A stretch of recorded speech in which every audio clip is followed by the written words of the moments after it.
Hello दोस्तों, स्वागत है आप सभी का महाराजा ऑडियो बुक्स चैनल पर। दोस्तों, मैं लेकर आया हूं अनिल मोहन की उपन्यास शेर की जान खतरे में का 5वां एपिसोड। दोस्तों, एक बात आपसे कहनी थी। जो लोग मेरे नए पाठक नए श्रोता हैं वे मेरे चैनल को सब्सक्राइब करें और बेल आइकन को ज़रूर दबाएं ताकि मेरे एपिसोड सर्वप्रथम आपको मिलें। दूसरी बात, जिन्होंने मेरे पूर्व के उपन्यास नहीं सुने हैं, जिन्होंने इस उपन्यास के पूर्व के एपिसोड नहीं सुने, पहले उन्हें सुन लें, उसके बाद इस एपिसोड को सुने, अन्यथा इसका आनंद आप नहीं ले पाएंगे। चलिए शुरू करते हैं शेर की जान खतरे में 5वां एपिसोड। सुमित जोशी ने पुलिस को आसानी से संभाल लिया था। वहाँ कोई लाश नहीं मिली थी, इसलिए पुलिस को सब कुछ सामान्य लगा। जोशी ने बताया कि 3 दिन पहले भी उसकी कार पर गोलियां बरसाई गई थी। पुलिस ने खाना पूर्ति की और रिपोर्ट लिखकर वहां से चली गई। लंच का तो अब सवाल ही पैदा नहीं होता था। मंगल लंच पैक करा लाया था और वे कार पर वापस जोशी एंड जोशी एसोसिएट्स के ऑफिस में जा पहुंचे। रास्ते में जोशी कुछ डरा हुआ था। बार बार वो कार के बाहर नजरें दौड़ाने लगा कि कहीं कोई उस पर गोली तो चलाने नहीं जा रहा। देवराज चौहान उसे तसल्ली देता रहा कि अब सब ठीक है। ऑफिस पहुंचकर वो अपने वाले केबिन में जा बैठा। सच बात तो ये थी कि जोशी के अभी भी पसीने छूट रहे थे। शाम के 4 बज रहे थे। जोशी ने जूही को बुलाकर पैक खाना खोलने और बर्तन लाने को कहा। ओह, आप भी मेरे साथ खाएंगे सर? जूही चहक कर बोली। सुरेंद्र पाल भी खाएगा, सुमित जोशी ने कहा। नहीं, देवराज चौहान बोला, इस वक्त खाने का मेरा मन नहीं है। इसे रहने दीजिए सर, हम दोनों ही खाएंगे। जूही खाना खोलने और बर्तनों में डालने की तैयारियों में लग गई। जोशी ने देवराज चौहान को देखा और मुस्कुराकर कहा, आज तो तुमने खुद को खतरे में डालकर मेरे को बचाया। मेरे लिए वो सब करना मामूली बात थी, देवराज चौहान ने शांत स्वर में कहा। लेकिन जो कुछ भी हुआ वो मेरे लिए बड़ी बात थी। इस तरह मुझे लड़ना नहीं आता, कोर्ट में ही लड़ता हूँ, मुँह से। क्या हुआ सर? जूही अपने काम में व्यस्त बोली। मुझ पर जानलेवा हमला किया गया। मर जाने? जूही कह उठी। किसी की हिम्मत कैसे हुई आपको मारने की? फिर क्या हुआ सर? सुरेंद्र पाल ने मुझे बचा लिया। इसने? जूही ने देवराज चौहान को देखा। इतना काबिल ये लगता तो नहीं है। ये बहुत काबिल है जूही, पर मुझे तो बेकार ही लगा, जूही ने मुंह बनाकर कहा। उसके बाद जूही और सुमित जोशी खाना खाने लगे। देवराज चौहान सेटी पर जा बैठा। ये तो बहुत खतरे वाली बात हो गई, जोशी बोला। रतनपुरी तो हाथ धोकर मेरे पीछे पड़ गया है। मैंने तो पहले ही कहा है कि वो तेरे को मार के ही चैन लेगा। आखिर तू मुझे कब तक बचाता रहेगा? मैंने तो पहले ही कहा है कि कोई किसी को मारना चाहता है तो मार के ही रहेगा, कभी तो उसे स्पष्ट मौका मिलेगा। मैं तुम्हें लंबे समय तक नहीं बचा सकता। ये तो समस्या वाली बात हो गई, सुमित जोशी चिंतित स्वर में बोला। बातों के दौरान वो खाना खाता जा रहा था। तभी जोशी का मोबाइल बजा। हाथ साफ करके उसने फ़ोन निकाला और बात की। हेलो। साले कुत्ते, आज फिर बच गया तू, खतरनाक स्वर कानों में पड़ा। कब तक बचेगा तू, बोल? सुमित जोशी ने सूखे होठों पर जीभ फेरी और देवराज चौहान को देखा। रतनपुरी, जोशी ने अपने को संभाल कर कहा, तू इतना नाराज क्यों है मेरे से? तूने मेरे बेटे मक्खन को फांसी की सजा दिलाई। ये सब उस कमीने जज ने किया है। तू उसे क्यों नहीं मारता? जज की नहीं, तेरी गलती है। तू मक्खन का केस ठीक से नहीं लड़ा कोर्ट में। और पागल है तू? कौन कहता है कि मैंने ठीक से केस नहीं लड़ा? वो जज भी तो मक्खन से खुंदक खा रहा था। हर पेशी में मैंने ये बात नोट की थी। वो साला पहले ही सोचे बैठा था कि उसे फांसी की सजा देगा। उसे तो मैं फांसी नहीं होने दूंगा। रतनपुरी की आवाज़ में कठोरता थी। पर तेरे को ऊपर पहुंचा के रहूंगा। ऐसा मत कह, सुमित जोशी मरे स्वर में बोला। तूने मेरे को 4.5 करोड़ दिए थे, मैं तेरे को डबल 9 करोड़ दे देता हूँ। पैसा मत दिखा, बहुत है मेरे पास कुत्ते। मुझे छोड़ दो, मैं हाथ जोड़कर तेरे से माफ़ी मांग लेता हूँ। तू नहीं बचेगा। बचने वाला कोई काम भी नहीं किया तूने। वो तेरा बॉडीगार्ड कहाँ है? सुरेंद्र पाल, जो भी नाम हो उसका, पास में है तेरे? हाँ। जोशी ने देवराज चौहान को देखा। बात करा उससे? लेकिन सुना नहीं तूने? बात करा। सुमित जोशी ने मोबाइल देवराज चौहान की तरफ बढ़ाते हुए कहा, रतनपुरी तुमसे बात करना चाहता है। देवराज चौहान ने फ़ोन लेकर बात की। कहो। तू ही है इस कमीने का बॉडीगार्ड जिसने मेरे 2 आदमियों को आज गोली से उड़ा दिया? हाँ, भूतनी के क्यों मरना चाहता है? भाग जा यहाँ से, छोड़ दे वकील को। उधर से रतनपुरी गुर्राया। चला जाऊंगा। देवराज चौहान को इस बात का ध्यान था कि वहाँ माइक्रोफोन लगा है और बाहर मौजूद सीबीआई वाले बातों को सुन रहे हैं, इसलिए वो संभल कर बात कर रहा था। अभी निकल जा। हाँ, अभी चला जाऊंगा। वकील नहीं बचने वाला, ये तो कुत्ता है, इसके साथ रहकर क्यों अपनी जान गंवाता है? मैं छोड़ दूंगा वकील को। उधर से रतनपुरी ने फ़ोन बंद कर दिया। देवराज चौहान ने फ़ोन टेबल पर रखा। तू मुझे छोड़ के चला जाएगा देवराज चौहान? देवराज ने होंठ भींच लिए। जोशी ने उसका नाम ले लिया था और जोशी का चेहरा बता रहा था कि अभी तक उसे अपनी गलती का एहसास नहीं हुआ था। मैं कहीं नहीं जा रहा, तुम्हारे साथ ही हूँ, देवराज चौहान ने कहा और वहाँ से निकलकर रिसेप्शन पर बिछे सोफे पर जा बैठा। वो इसलिए बाहर आ गया था कि जोशी कोई ऐसी बात न कह दे कि सीबीआई वाले सतर्क हों। सिगरेट सुलगा ली। सोचों में डूबा कस लेता रहा। भीतर खाना समाप्त हो गया था। जूही बर्तनों को किचन तक पहुंचाने के लिए 2-3 चक्कर लगा चुकी थी। सुरेंद्र पाल, जूही उसके पास से निकलते वक्त ठिठकी। खाना तो बहुत ही अच्छा था, कहाँ से लाए? गेलार्ड से। ओह, फिर तो महंगा भी बहुत होगा। मैंने पहली बार गेलार्ड रेस्टोरेंट का खाना खाया है, नाम बहुत सुना है गेलार्ड का। देवराज चौहान ने मुंह फेर लिया और कस लिया। जब देखो सड़ा ही रहता है, जूही ने मुंह बनाकर कहा और किचन की तरफ बढ़ गई। देवराज चौहान ने सिगरेट समाप्त की और वापस केबिन में जोशी के पास पहुंचा। तुम पास नहीं होते तो मैं खुद को सुरक्षित महसूस नहीं करता, सुमित जोशी ने उसे देखते कह उठा। देवराज चौहान चुप रहा। आज के हमले के बाद तो मैं डर गया हूँ, अब खामखा बाहर नहीं निकलूंगा। कब तक? देवराज चौहान मुस्कुराया। रतनपुरी तुम्हें मौत देकर ही दम लेगा। मुझे अपने भाई प्रदीप की बहुत याद आ रही है। मैं कुछ देर उसके केबिन में बैठना चाहता हूँ। दोनों वहाँ से बाहर निकले और प्रदीप वाले केबिन में पहुँचे। देवराज चौहान ने कहा, तुमने वहाँ उस केबिन में मुझे देवराज चौहान कहकर पुकारा? अच्छा, मुझे याद नहीं। मैं परेशान हूँ बहुत। आज मुझे सच में डर लग रहा है। सुमित जोशी कुर्सी पर बैठते हुए कह उठा।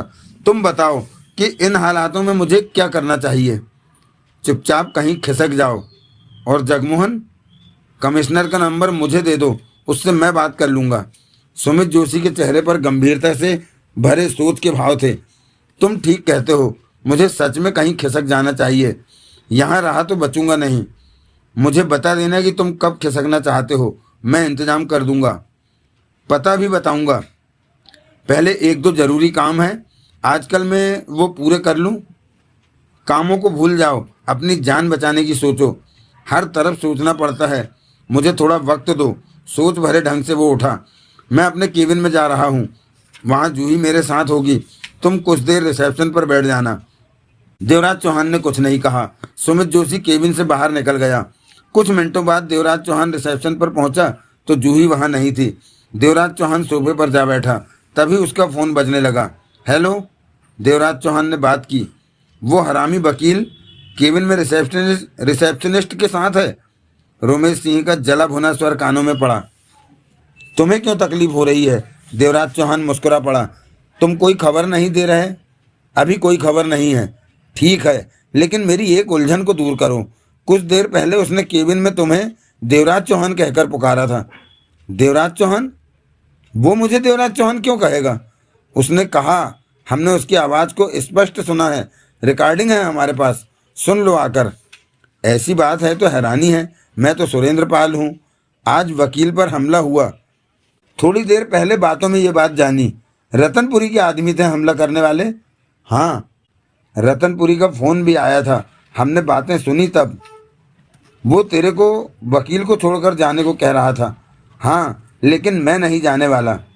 मुझे समझ नहीं आता कि तू खतरे को भाप कर भी जोशी के साथ क्यों चिपका हुआ है। मैंने बताया था कि मेरी एक पहचान वाला पुलिस के हाथों में है। वकील कहता है कि उसे पुलिस से बचा लेगा। अपने मतलब को मैं वकील के साथ हूँ, देवराज चौहान ने कहा। वो तू जान, रोमेश सिंह ने परेशानी से कहा। 12 बजे तो उसने रिसेप्शनिस्ट के साथ सब कुछ किया था, अब फिर लग गया। उसे चैन नहीं है क्या? ये बात तुम ही आकर उससे क्यों नहीं पूछ लेते? देवराज चौहान ने तीखे लहजे में कहा। जल्दी कोई बढ़िया सी खबर देना। हाँ। उधर से रोमेश सिंह ने फ़ोन बंद कर दिया। देवराज चौहान ने फ़ोन जेब में रखा और सिगरेट सुलगा ली। करीब आधे घंटे बाद जूही रिसेप्शन पर पहुंची। वो खुश थी, आंखों में चमक थी। तुम यहाँ हो? जूही उसे देखते ही कह उठी। मैंने सोचा बाहर गए हो। देवराज चौहान ने कुछ नहीं कहा। मैं सर का सिर दबा रही थी। उनके सिर में दर्द है। जूही ने खुद ही कहा। अब सिर कैसा है? देवराज चौहान ने शांत स्वर में पूछा। ठीक है, आराम कर रहे हैं सर। देवराज चौहान उठा और केबिन में जोशी के पास जा पहुंचा। तुम्हें कहीं छिप जाना चाहिए। अगला हमला कभी भी फिर तुम पर हो सकता है। शायद शाम को वापस जाते वक्त ही हो जाए। सुमित जोशी ने उसे देखते हुए व्याकुल स्वर में कहा। तुम जब भी आते हो मुझे परेशान कर देते हो। खामोश हो जाओ। देवराज चौहान गहरी सांस लेकर रह गया। समझा करो, सुमित जोशी कह उठा। मुझे एक दो जरूरी काम है। मैं कहीं छिप नहीं सकता। एक दो दिन बाद मैं इस बारे में सोचूंगा। मैं जानता हूं कि तुमने मुझे सही सलाह दी है। देवराज चौहान केबिन से निकला और रिसेप्शन के सोफे पर जा बैठा। तभी कोर्ट से असिस्टेंट वकीलों का आना शुरू हो गया। जोशी उनमें व्यस्त हो गया।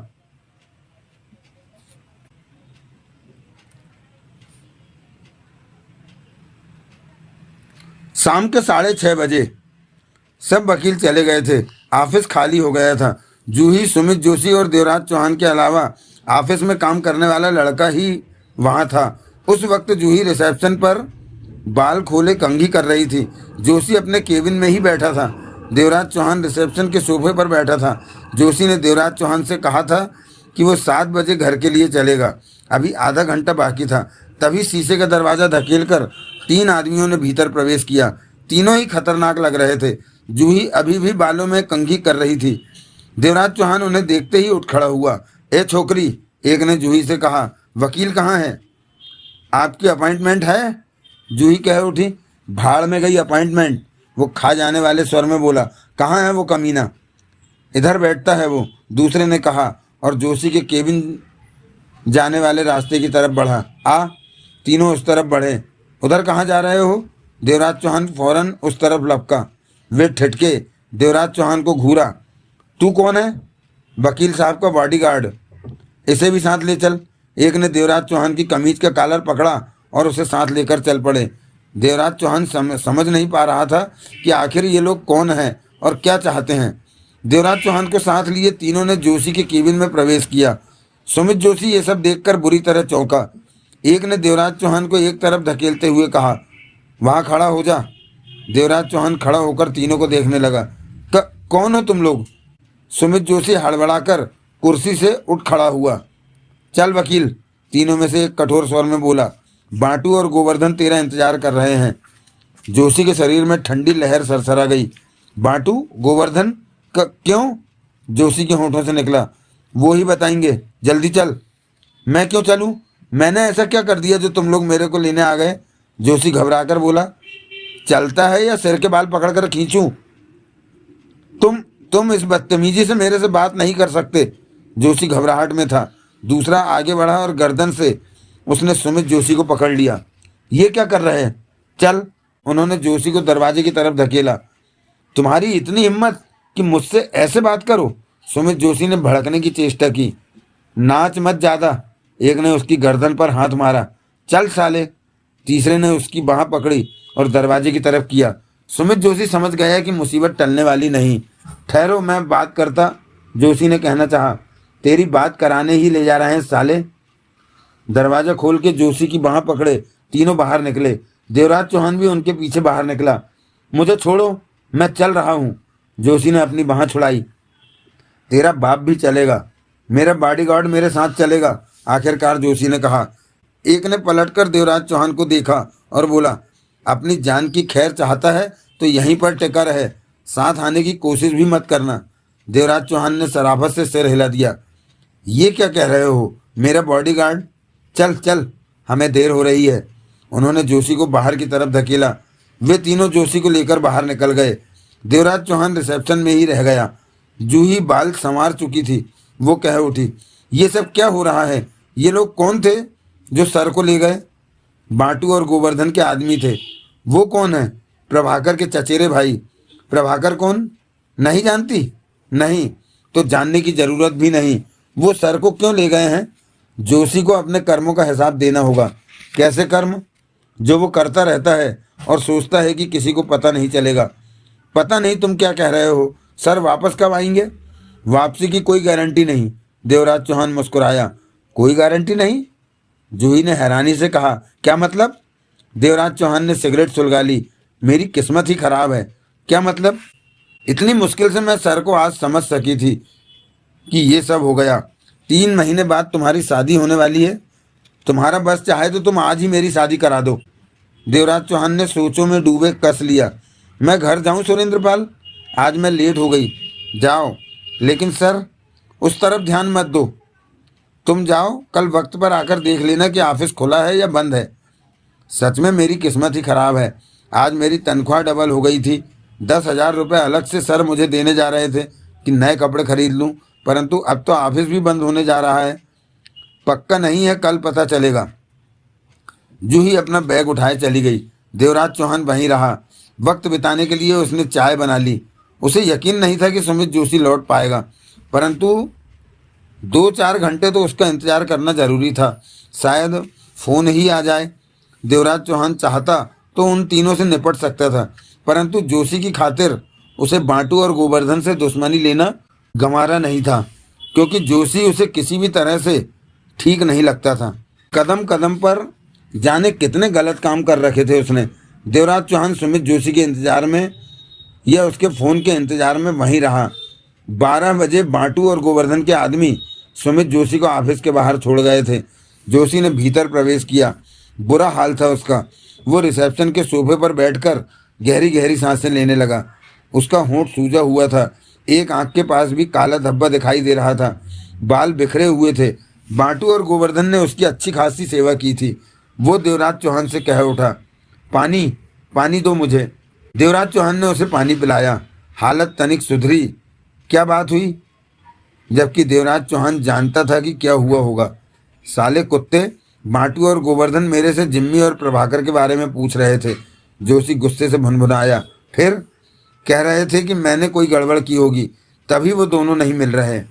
देख लो तुम लोगों में कितने बदनाम हो। मुझे क्या पता वो कहाँ गए?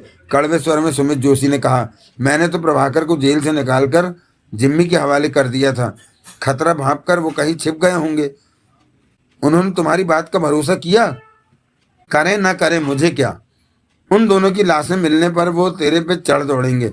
मुंबई की सीमा पर ऐसी सुनसान जगह उन्हें मारा है कि उनकी लाशें मिलेंगी ही नहीं। जब मिलेंगी उनके कंकाल मिलेंगे जो कि पहचाने नहीं जाएंगे। सुमित जोशी ने जहरीले स्वर में कहा। तुमने अपने को बहुत खतरे में डाल रखा है। उन्हें ना मारता तो वे मुझे मार देते। बचे हुए तुम अब भी नहीं हो। बचा हुआ हूँ। ये थोड़ा बहुत तो चलेगा ही। सब कमीने हैं साले। देवराज चौहान मुस्कुराया। तुम एक बात बताओ, वो तीनों मुझे ले जा रहे थे तो तुमने कुछ नहीं किया, जबकि तुम उनसे निपट सकते थे। मेरा बीच में आना ठीक नहीं था। बात बिगड़ जाती। कैसे? जोशी ने उसे घूरा। मैं तीनों को ठिकाने लगा देता तो बांटू गोवर्धन 10 आदमी और भेज देते। जोशी उसे देखता रहा। ये अच्छा रहा कि मामला आसानी से निपट गया और तू वापस आ गया। अजीब बॉडीगार्ड है तू। मेरे को दूसरों के हाथों में जाने देता है, वो मेरी ठुकाई करके मुझे वापस छोड़ जाते हैं, और तू कहता है कि मामला आसानी से निपट गया। मेरे प्रति तेरे विचार ज़्यादा अच्छे नहीं हैं देवराज चौहान। वहम मत कर। वकील हूँ। तू बातों से मुझे बेवकूफ़ नहीं बना सकता। तू ठीक से मेरा ध्यान नहीं रख रहा। सुमित जोशी देवराज चौहान को देखता रहा। घर नहीं चलना तूने? देवराज चौहान बोला। मैं तेरे बारे में सोच रहा हूँ कि मुझे तेरा कोई खास फायदा नहीं है। जोशी सिर पटक कर बोला। तू भूल गया कि मैंने 3 बार तेरी जान बचाई है। तीसरी बार तो आज दोपहर में ही बचाई जान। हाँ, सुमित जोशी ने अपना सूखा होंठ टटोला। चल घर चलकर 2 पैग मारूं और आराम करूं। तेरे को बांटू गोवर्धन ने आने दिया, ये ही बड़ी बात है। तेरे को खुश होना चाहिए कि छोड़, चल यहाँ से। सुमित जोशी उठ खड़ा हुआ।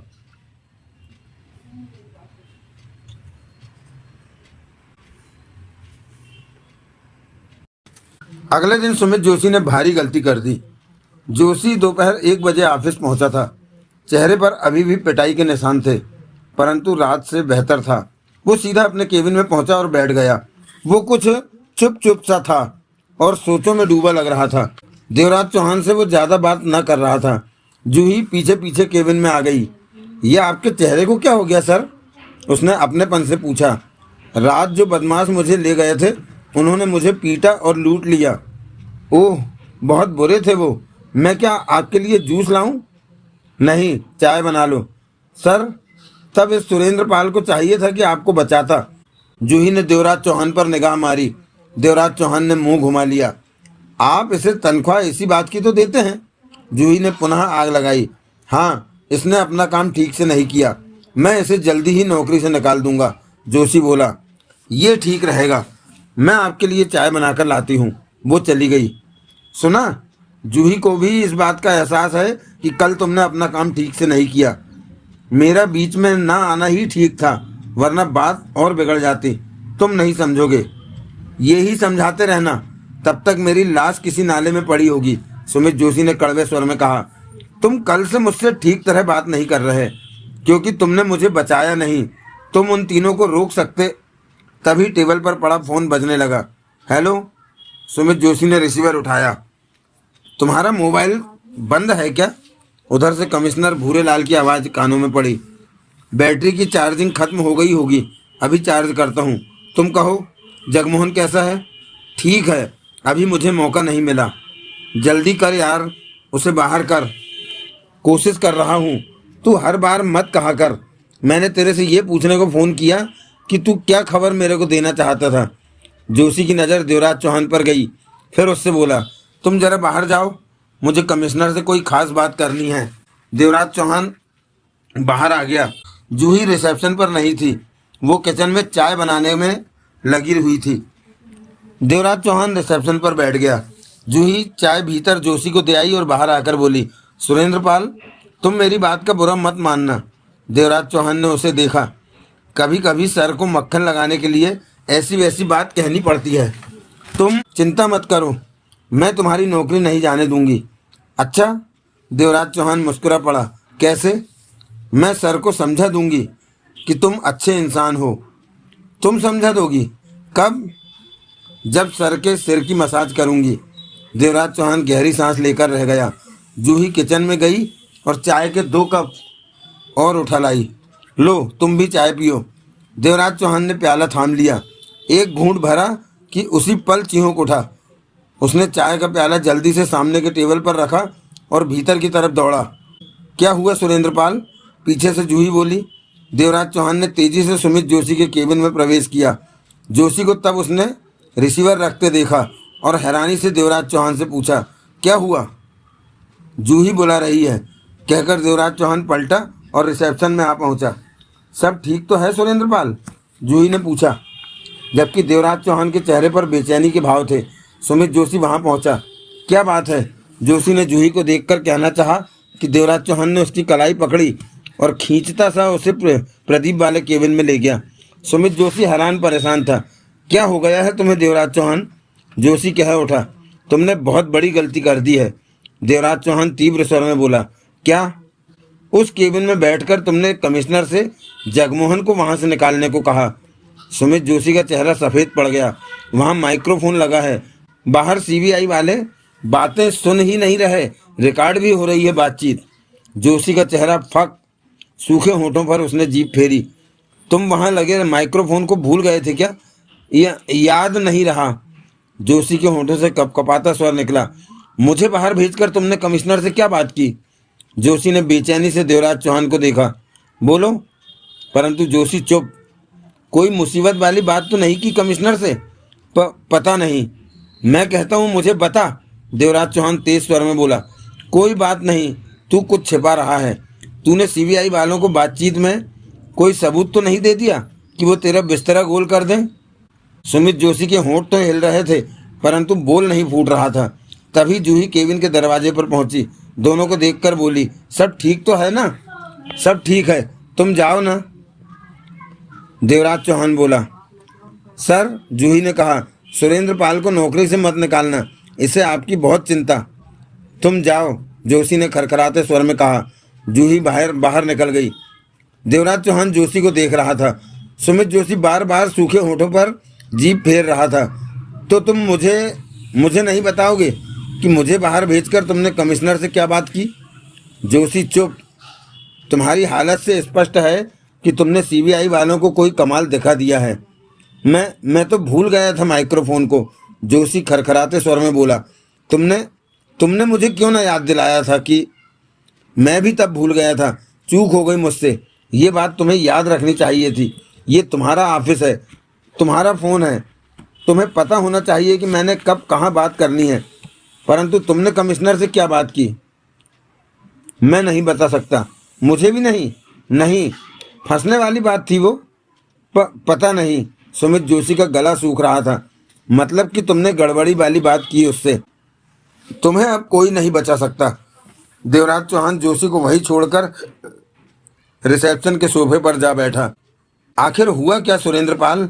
जूही ने उसे देखकर कहा। देवराज चौहान खामोश रहा। तभी देवराज चौहान का फोन बजा। हेलो, मैं रोमेश सिंह, सीबीआई। कानों में आवाज़ पड़ी। देवराज चौहान ने गहरी सांस ली, फिर बोला, कहो, आओगे? क्यों? कुछ बात करनी है। आता हूँ, कहकर देवराज चौहान ने फ़ोन बंद करके जेब में रखा। वो सोच रहा था कि सीबीआई वालों से पता चल जाएगा कि जोशी ने कमिश्नर से क्या बात की। वो इसी वास्ते उसे बुला रहे होंगे कि उसी बातचीत के बारे में उससे कुछ बात करना चाहते होंगे। देवराज चौहान वापस केबिन में सुमित जोशी के पास पहुंचा। जोशी का चेहरा उतरा हुआ था। अभी भी बता दो कि तुमने कमिश्नर से क्या बात की है। सीबीआई वालों ने क्या सुना है? सब ठीक है, जोशी ने फीके स्वर में कहा। तुम नाहक की चिंता कर रहे हो। तेरा चेहरा बता रहा है कि तूने कुछ गड़बड़ कर दी है। जोशी उसे देखता रहा। अब समझा, देवराज चौहान ने तीखे स्वर में कहा। क्या? कि जुर्म करने के बाद अपराधी कैसे कानून के शिकंजे में आ फंसता है। हर अपराधी बहुत सावधान होता है, परंतु अनजाने में वो कहीं ना कहीं गलती कर ही देता है, जो कि उसे फंसाने के लिए काफ़ी होती है। कानून या पुलिस बेवकूफ़ नहीं है। अपराधियों को पकड़ने के लिए वो हमेशा चौकन्नी रहती है और इस ताक में रहती है कि अपराधी गलती करे। सुमित जोशी ने गहरी सांस ली। और तुमने भी गलती कर दी। मुझे कुछ नहीं होगा। क्या पता सीबीआई वालों ने ये बात सुनी ही ना हो। वो कहीं और व्यस्त हों, उनका वो यंत्र खराब हो गया हो जिस पर वे बातें सुन रहे थे, या फिर वे मर गए हों। देवराज चौहान ने कड़वे स्वर में कहा। जोशी ने मुंह फेर लिया। मैं कब तक तेरे को बचाता रहूँगा? तूने खुद ही फंसने का काम कर दिया है, देवराज चौहान ने कहा।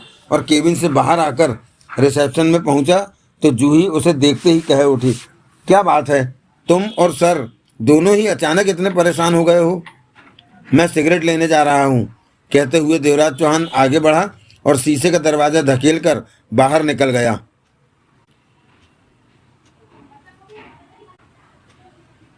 सीबीआई वालों ने देवराज चौहान को आता पाकर कार का दरवाज़ा पहले ही खोल दिया था।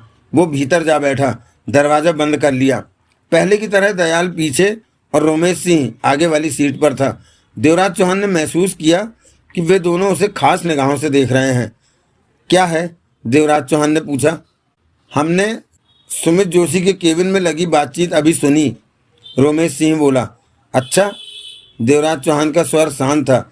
उसने तुम्हें बाहर जाने को कह दिया था। उसके बाद उसने पुलिस कमिश्नर भूरेलाल से बात की। मालूम है मेरे को। ये जगमोहन कौन है? जगमोहन? जैसे वकील आज़ाद करवाने के लिए कमिश्नर को कह रहा था। मैं नहीं जानता। देवराज चौहान ने रोमेश सिंह को देखा। तभी दयाल ने रोमेश सिंह से कहा, मेरे ख्याल में इसे सारी बातचीत सुना देनी चाहिए, तभी ये हमारी बात समझेगा। देवराज चौहान ने दयाल को देखा। दयाल मुस्कुराया। देवराज चौहान को दयाल की मुस्कान अजीब सी लगी। मन ही मन वो चौंका। रात क्या हुआ था? बातें सुनने से पता चला कि किसी ने वकील की ठुकाई की थी, दयाल ने पूछा। वो बांटू और गोवर्धन के आदमी थे जो कल शाम उसे ले गए थे ऑफिस से। बाद में उसे मार पीट कर रात 12 बजे यहीं छोड़ गए थे, देवराज चौहान ने बताया। ये सब करने की वजह है? मैं नहीं जानता। सुरेंद्र पाल, जब भी कुछ बताने का वक्त आता है तो तुम कहते हो मैं नहीं जानता। नहीं जानता तो नहीं जानता, तुम मज़ेदार बातें नहीं करते। फिर दयाल ने रोमेश सिंह से कहा, देर क्यों लग रही है? बस 1 मिनट। आखिर बात क्या है? देवराज चौहान ने दोनों को देखकर दयाल से पूछा। सुन लेना, टेप चालू होने वाला है, दयाल ने कहा और फुर्ती के साथ रिवॉल्वर निकालकर देवराज चौहान की कमर से लगा दी। ऐसा होते पाकर देवराज चौहान चौंका। ये क्या? ये इसलिए कि बातें सुनने के दौरान तुम शांत रहो, कुछ करने की, भागने की मत सोचो। मैं क्यों भागूंगा? वो तो तुम बातें सुनते ही समझ जाओगे कि मैंने रिवॉल्वर निकालकर कुछ भी गलत नहीं किया। देवराज चौहान समझ गया कि सुमित जोशी ने कोई भारी गड़बड़ कर दी है। तभी टेप चालू हो गई। जोशी की आवाज़ वहाँ गूंजी, तुम जरा बाहर जाओ, मुझे कमिश्नर से कोई खास बात करनी है। फिर रिकॉर्डर के माध्यम से आवाज़ें उभरी। देवराज चौहान के बाहर जाते ही, कौन था पास में? कमिश्नर की आवाज़ सुनाई दी। रोको जरा, देवराज चौहान के होठों से निकला। रोमेश सिंह ने टेप रोका। कमिश्नर की आवाज़ कैसे रिकॉर्ड हो गई? माइक्रोफोन तो केबिन में। शायद तुम्हें हमने बताया नहीं कि वकील का फ़ोन भी हमने टेपिंग में लगा रखा है। ओह, अब शांति से सुनो टेप, कहकर रोमेश सिंह ने टेप का बटन दबाया। देवराज चौहान का पूरा ध्यान टेप से निकलती बातों पर लग गया। मेरा बॉडीगार्ड था। बोलो, तुम कोई खास बात बताने को कह रहे थे। मैं तेरी वर्दी पर एक और स्टार लगा देखना चाहता हूँ। तो ये बात है। उधर से कमिश्नर हंसा। फड़कती खबर है तेरे पास। ठीक कहा ना मैंने? ठीक कह रहा है।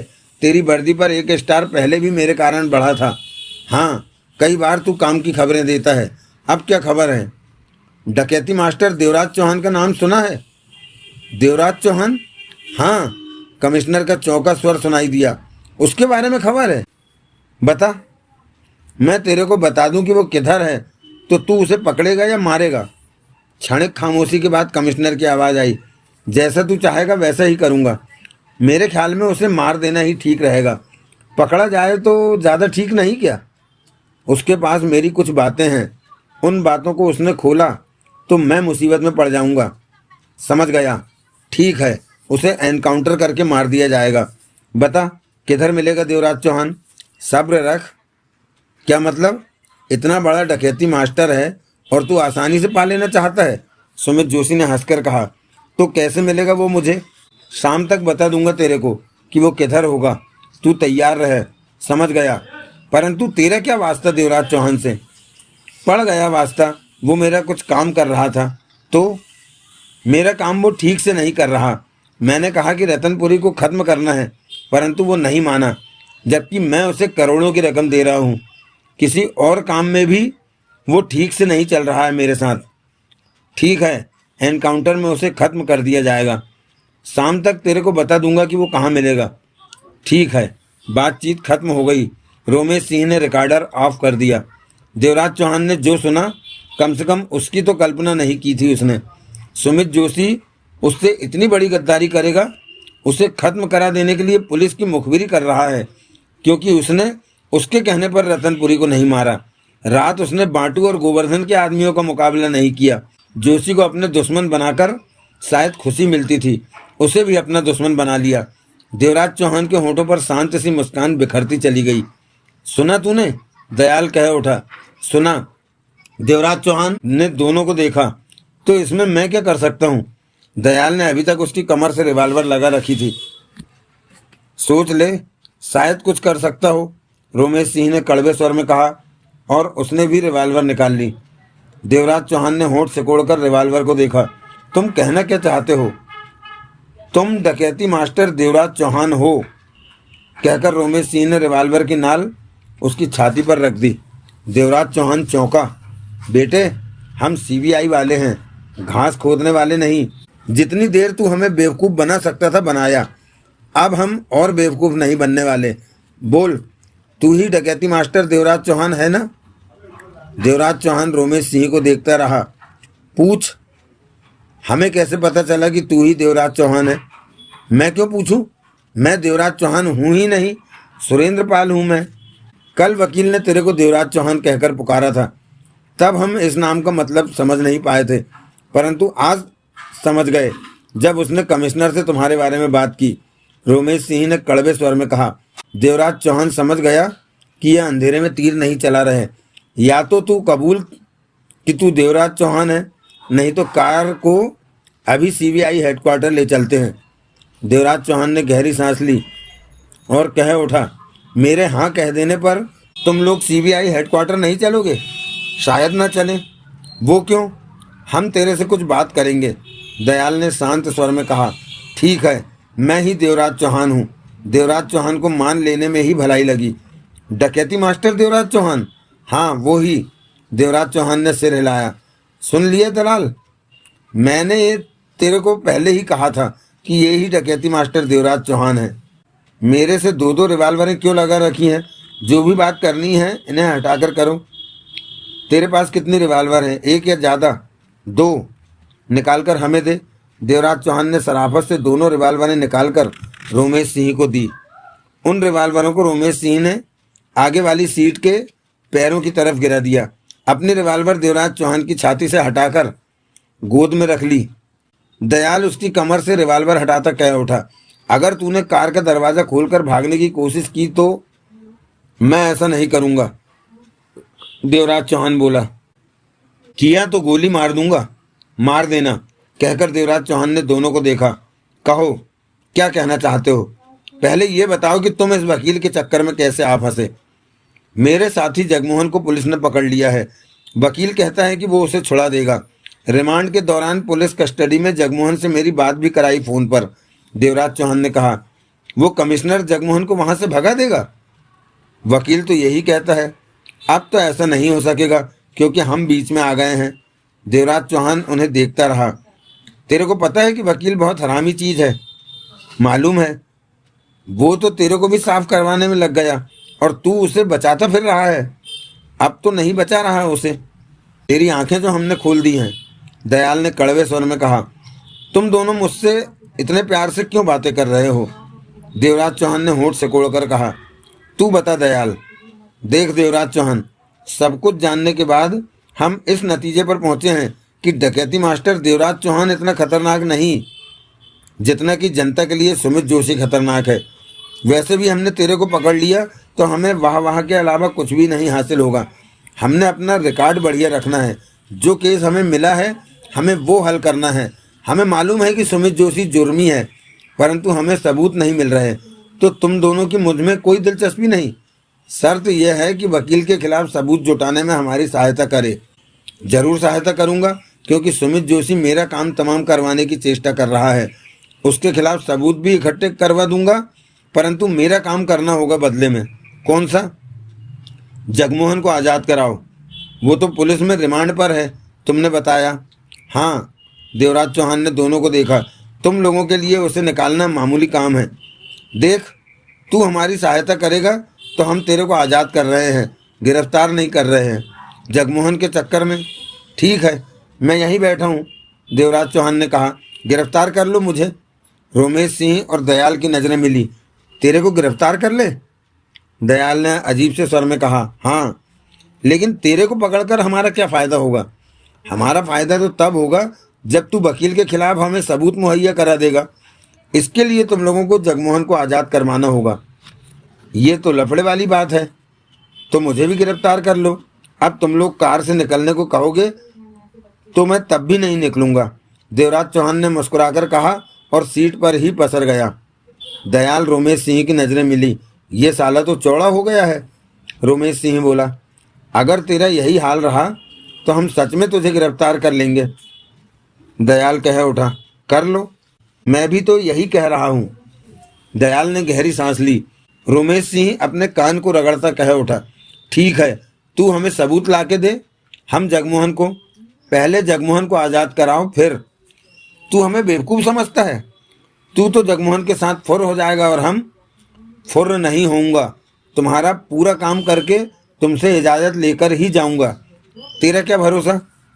मैं कभी धोखा नहीं देता। अभी अभी तो तू उस वकील को धोखा देने को तैयार हुआ पड़ा है। मैंने ये काम बाद में किया, पहले धोखा उसने दिया। वो पुलिस से मेरा एनकाउंटर कराने के फेर में है। देख, तू सयाना ना बन। तू हमारा काम कर दे, हम तेरा काम। मेरे से काम लेना है तो जगमोहन। फिर वही बात, मुझे तुम्हारा भरोसा नहीं, इसी तरह हमें भी तेरा भरोसा नहीं। यार, किसी को तो भरोसा करना ही पड़ेगा। रोमेश सिंह कह उठा। तुम मेरा भरोसा करो, मतलब कि तू हमारा भरोसा नहीं करेगा? नहीं, देवराज चौहान ने स्पष्ट तौर से इनकार किया। सुना तूने? रोमेश सिंह ने जले भुने स्वर में दयाल से कहा। ये जानकर कि तू डकैती मास्टर देवराज चौहान है, हम तेरे को गिरफ्तार नहीं कर रहे, क्योंकि हम तेरे को इतना खतरनाक नहीं समझ रहे जितना कि वो वकील है। हमने वकील को कानून की गिरफ्त में लेना है। ले लो, इसके लिए हमें तेरी सहायता चाहिए। मेरा काम करोगे तो मैं तुम्हारे काम आऊँगा। जुबान देता हूँ, एक बार आजमा कर देखो। एक बार आजमाने में ही हमारा काम हो जाएगा। यकीन करो, मैं अंत तक तुम्हारे काम आऊँगा। बाद में तुम्हारी इजाज़त लेकर ही जाऊँगा। रोमेश सिंह और दयाल की नज़रें मिली। ये नहीं मानने वाला, रोमेश सिंह ने कड़वे स्वर में कहा। देवराज चौहान खामोशी से बैठा रहा। कुछ पल शांति के बाद दयाल ने देवराज चौहान से कहा, तुम वकील के बारे में जानते क्या हो? उसने ही अपने तीनों वकीलों की हत्या की है। उसने ही तीनों बॉडीगार्डों का एक्सीडेंट कराकर उन्हें खत्म किया है। वकील ये बात तुम्हारे सामने माना? और कुछ? मैंने कस्तूरबा गांधी मार्ग वाली खबर झूठ बताई थी तुम्हें, देवराज चौहान ने कहा। दयाल और रोमेश सिंह की नज़रें मिली। हमें तो पहले ही शक था। सच क्या है? वकील जानता है कि तुम लोगों ने उसके केबिन में टेबल के नीचे माइक्रोफोन लगा रखा है, देवराज चौहान ने कहा। कैसे जानता है? दयाल के होठों से निकला। तूने बताया होगा। वो कैसे जानता है इस फेर में ना पड़ो। ये जान लो कि माइक्रोफोन के बारे में वो जानता है। उस केबिन में वो ही बातें करता है जो तुम लोगों को सुनानी होती है, देवराज चौहान ने कहा। तूने ये बात पहले क्यों नहीं बताई? क्योंकि पहले उसने मेरे से गद्दारी नहीं की थी। तू भी कम नहीं है। मैं तो अपना फ़ायदा सोचूंगा। तुम लोगों और वकील के बीच में मैं खामखा आ फंसा हूँ। तो उस दिन तूने हमें कस्तूरबा गांधी मार्ग पर क्यों भेजा? सुमित जोशी की प्लानिंग थी ये। वो तुम लोगों को उस दिन सुबह अपने पीछे से हटाना चाहता था। क्यों? क्योंकि उसने ही प्रभाकर को जेल से फरार करवाया है। दयाल और रोमेश सिंह के चेहरों पर हैरानी फैल गई। जोशी ने प्रभाकर को जेल से छुड़वाया है? हाँ, उसे अपने साथ जेल से लेकर बाहर निकला। ये कैसे हो सकता है?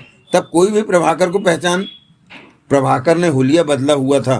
चेहरे पर दाढ़ी मूछें, बाल संवरे हुए थे, आंखों पर काला चश्मा था और वकीलों वाला काला कोट पहन रखा था। साथ में जोशी था, तो देखने वालों ने उसे भी एक नज़र में वकील ही समझा। रोमेश सिंह ने दयाल को देखकर कहा, मैंने तो तेरे को पहले ही कहा था कि सुमित जोशी क्रिमिनल वकील नहीं, खुद भी जबरदस्त क्रिमिनल है। अब मुझे पूरा विश्वास हो गया। प्रभाकर को जब बाहर निकाला तो तू कहाँ था? रोमेश सिंह ने पूछा। जेल के बाहर, कार में। तूने ये सब बातें हमसे छिपाई, हमें बेवकूफ़ बनाता रहा, रोमेश सिंह तीखे स्वर में बोला। अब तो बेवकूफ़ नहीं बना रहा। रोमेश, काम की बात कर, दयाल ने टोका। फिर वो प्रभाकर को कहाँ लेकर गया? देवराज चौहान ने आगे की सारी बात बताई। दयाल और रोमेश सिंह सब कुछ सुनकर सकते में रह गए। इतना हौसला? रोमेश सिंह बोला। उसने प्रभाकर और जिम्मी को शूट कर दिया मेरे सामने। उससे पहले मैं नहीं जानता था कि जोशी के मन में क्या है, देवराज चौहान ने कहा। रोमेश सिंह ने गहरी सांस ली। अब आगे सुनो। और भी है? हाँ, अपने भाई प्रदीप और उसके परिवार की एक्सीडेंट में जो मौत हुई थी, वो एक्सीडेंट सुमित जोशी के कहने पर ही हुआ। साला कुत्ता, रोमेश सिंह के होठों से निकला। इस वकील ने तो बहुत कांड कर रखे हैं। दयाल ने अपना सिर खुजलाया। एक बार हत्थे चढ़ जाए तो तब कबूलेगा। ठीक है देवराज चौहान, हम जगमोहन को पुलिस के हाथों से निकाल देते हैं, दयाल बोला। जब निकाल दोगे तो मैं तुम दोनों के लिए काम शुरू कर दूंगा। अगले 3 घंटों में जगमोहन बाहर होगा। बाहर आकर जब जगमोहन मुझे फ़ोन करेगा तो मैं तुम लोगों के लिए काम शुरू कर दूंगा। तेरे को जल्दी ही उसका फ़ोन आ जाएगा। तू निकल, हमें जाकर जगमोहन को आज़ाद करवाना होगा। तो उस कमिश्नर भूरेलाल का क्या होगा? वो मेरा एनकाउंटर ना कर दे, पुलिस वालों को ना भेज दे। उसकी फिक्र मत कर, रोमेश सिंह ने कड़वे स्वर में कहा। समझ, कमिश्नर तो गया, यानी मुझे उसका कोई खतरा नहीं। नहीं। देवराज चौहान ने चैन की सांस ली। अब तू एक काम कर। दयाल ने जेब से छोटा सा माइक्रोफोन निकाला। ये भी उसी माइक्रोफोन का जुड़वा भाई है जो सुमित जोशी के केबिन में लगा है। इस माइक्रोफोन को वहाँ लगा दे जहाँ अब वो बैठता है, अपने भाई के केबिन में, वहीं लगा दे। देवराज चौहान ने माइक्रोफोन लेकर अपनी जेब में रखा। हम जगमोहन को आज़ाद करा देंगे, दयाल बोला। ये पक्का है ना कि तू हमारा काम करेगा, भागेगा नहीं? नहीं भागूंगा, तुम लोगों का काम ही। तभी रिकॉर्डर पर सुमित जोशी की आवाज़ आई, सुरेंद्र पाल कहाँ गया है? सिगरेट लेने गया है, जूही ने जवाब दिया। सर, मैं आपके वहाँ बैठ जाऊँ? यहाँ? हाँ सर, आपकी टांगों पर बैठकर मुझे बहुत अच्छा लगता है, आजा। उसके बाद जूही के खिलखिलाने की आवाज़ उभरी। फिर जो आवाज़ें सुनाई दी उन्हें सुनकर रोमेश सिंह झल्ला उठा। साला कमीना शुरू हो गया, मुफ्त के माल पर हाथ साफ करता रहता है। देवराज चौहान के होठों पर मुस्कान उभरी। बचेगा नहीं अब ये। हो सकता है तुम लोगों से पहले ही कोई दूसरा बाजी मार ले जाए। हो सकता है तुम लोगों से पहले ही कोई दूसरा बाजी मार ले जाए। क्या मतलब? रतनपुरी, बांटू, गोवर्धन, फिर कोई और, कोई भी सुमित जोशी का शिकार कर सकता है। तू जल्दी से सबूत जुटाकर हमें दे ताकि हम उसे गिरफ्तार कर सकें। देखता हूँ कि किसकी किस्मत तेज है। बाहर निकलो, हमें कमिश्नर भूरेलाल को समेटने जाना है। जगमोहन को वहाँ से निकालना है। जगमोहन को वहाँ से बाहर निकाल लोगे? हम सीबीआई वाले हैं, हमारे पास सब रास्ते होते हैं। वकील की खातिर जगमोहन को आज़ाद करा देंगे। मेरे रिवाल्वर वापस दो। रोमेश सिंह ने उसे दोनों रिवाल्वर दी, जिन्हें देवराज चौहान ने वापस कपड़ों में रख लिया। देवराज चौहान बाहर निकल गया और जोशी एंड जोशी एसोसिएट्स की तरफ बढ़ गया। शीशे का दरवाज़ा धकेलकर भीतर प्रवेश किया तो जूही को रिसेप्शन से गायब पाया। देवराज चौहान ने गहरी सांस ली और प्रदीप जोशी वाले केबिन में जा पहुंचा। वहां उसने टेबल के नीचे माइक्रोफोन लगाया और वापस रिसेप्शन पर सोफे पर आ बैठा। वो जानता था कि जूही केबिन में सुमित जोशी के साथ है।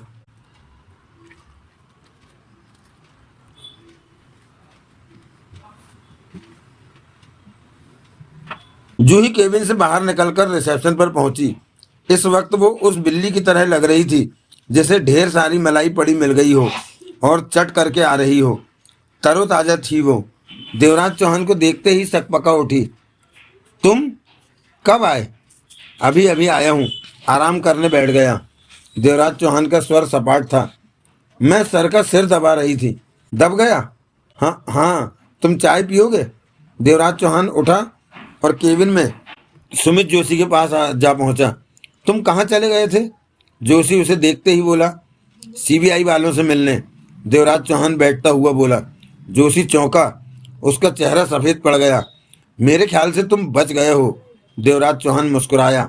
क्या मतलब? तुमने कोई गड़बड़ वाली बात इस केबिन में बैठकर कमिश्नर भूरेलाल से की थी। मैं पता करने गया था कि वो सब सुनकर सीबीआई वालों पर क्या असर हुआ, क्योंकि तुम तो बता नहीं रहे थे कि क्या बात की कमिश्नर से। सुमित जोशी ने उसे देखते हुए सूखे होठों पर जीभ फेरी।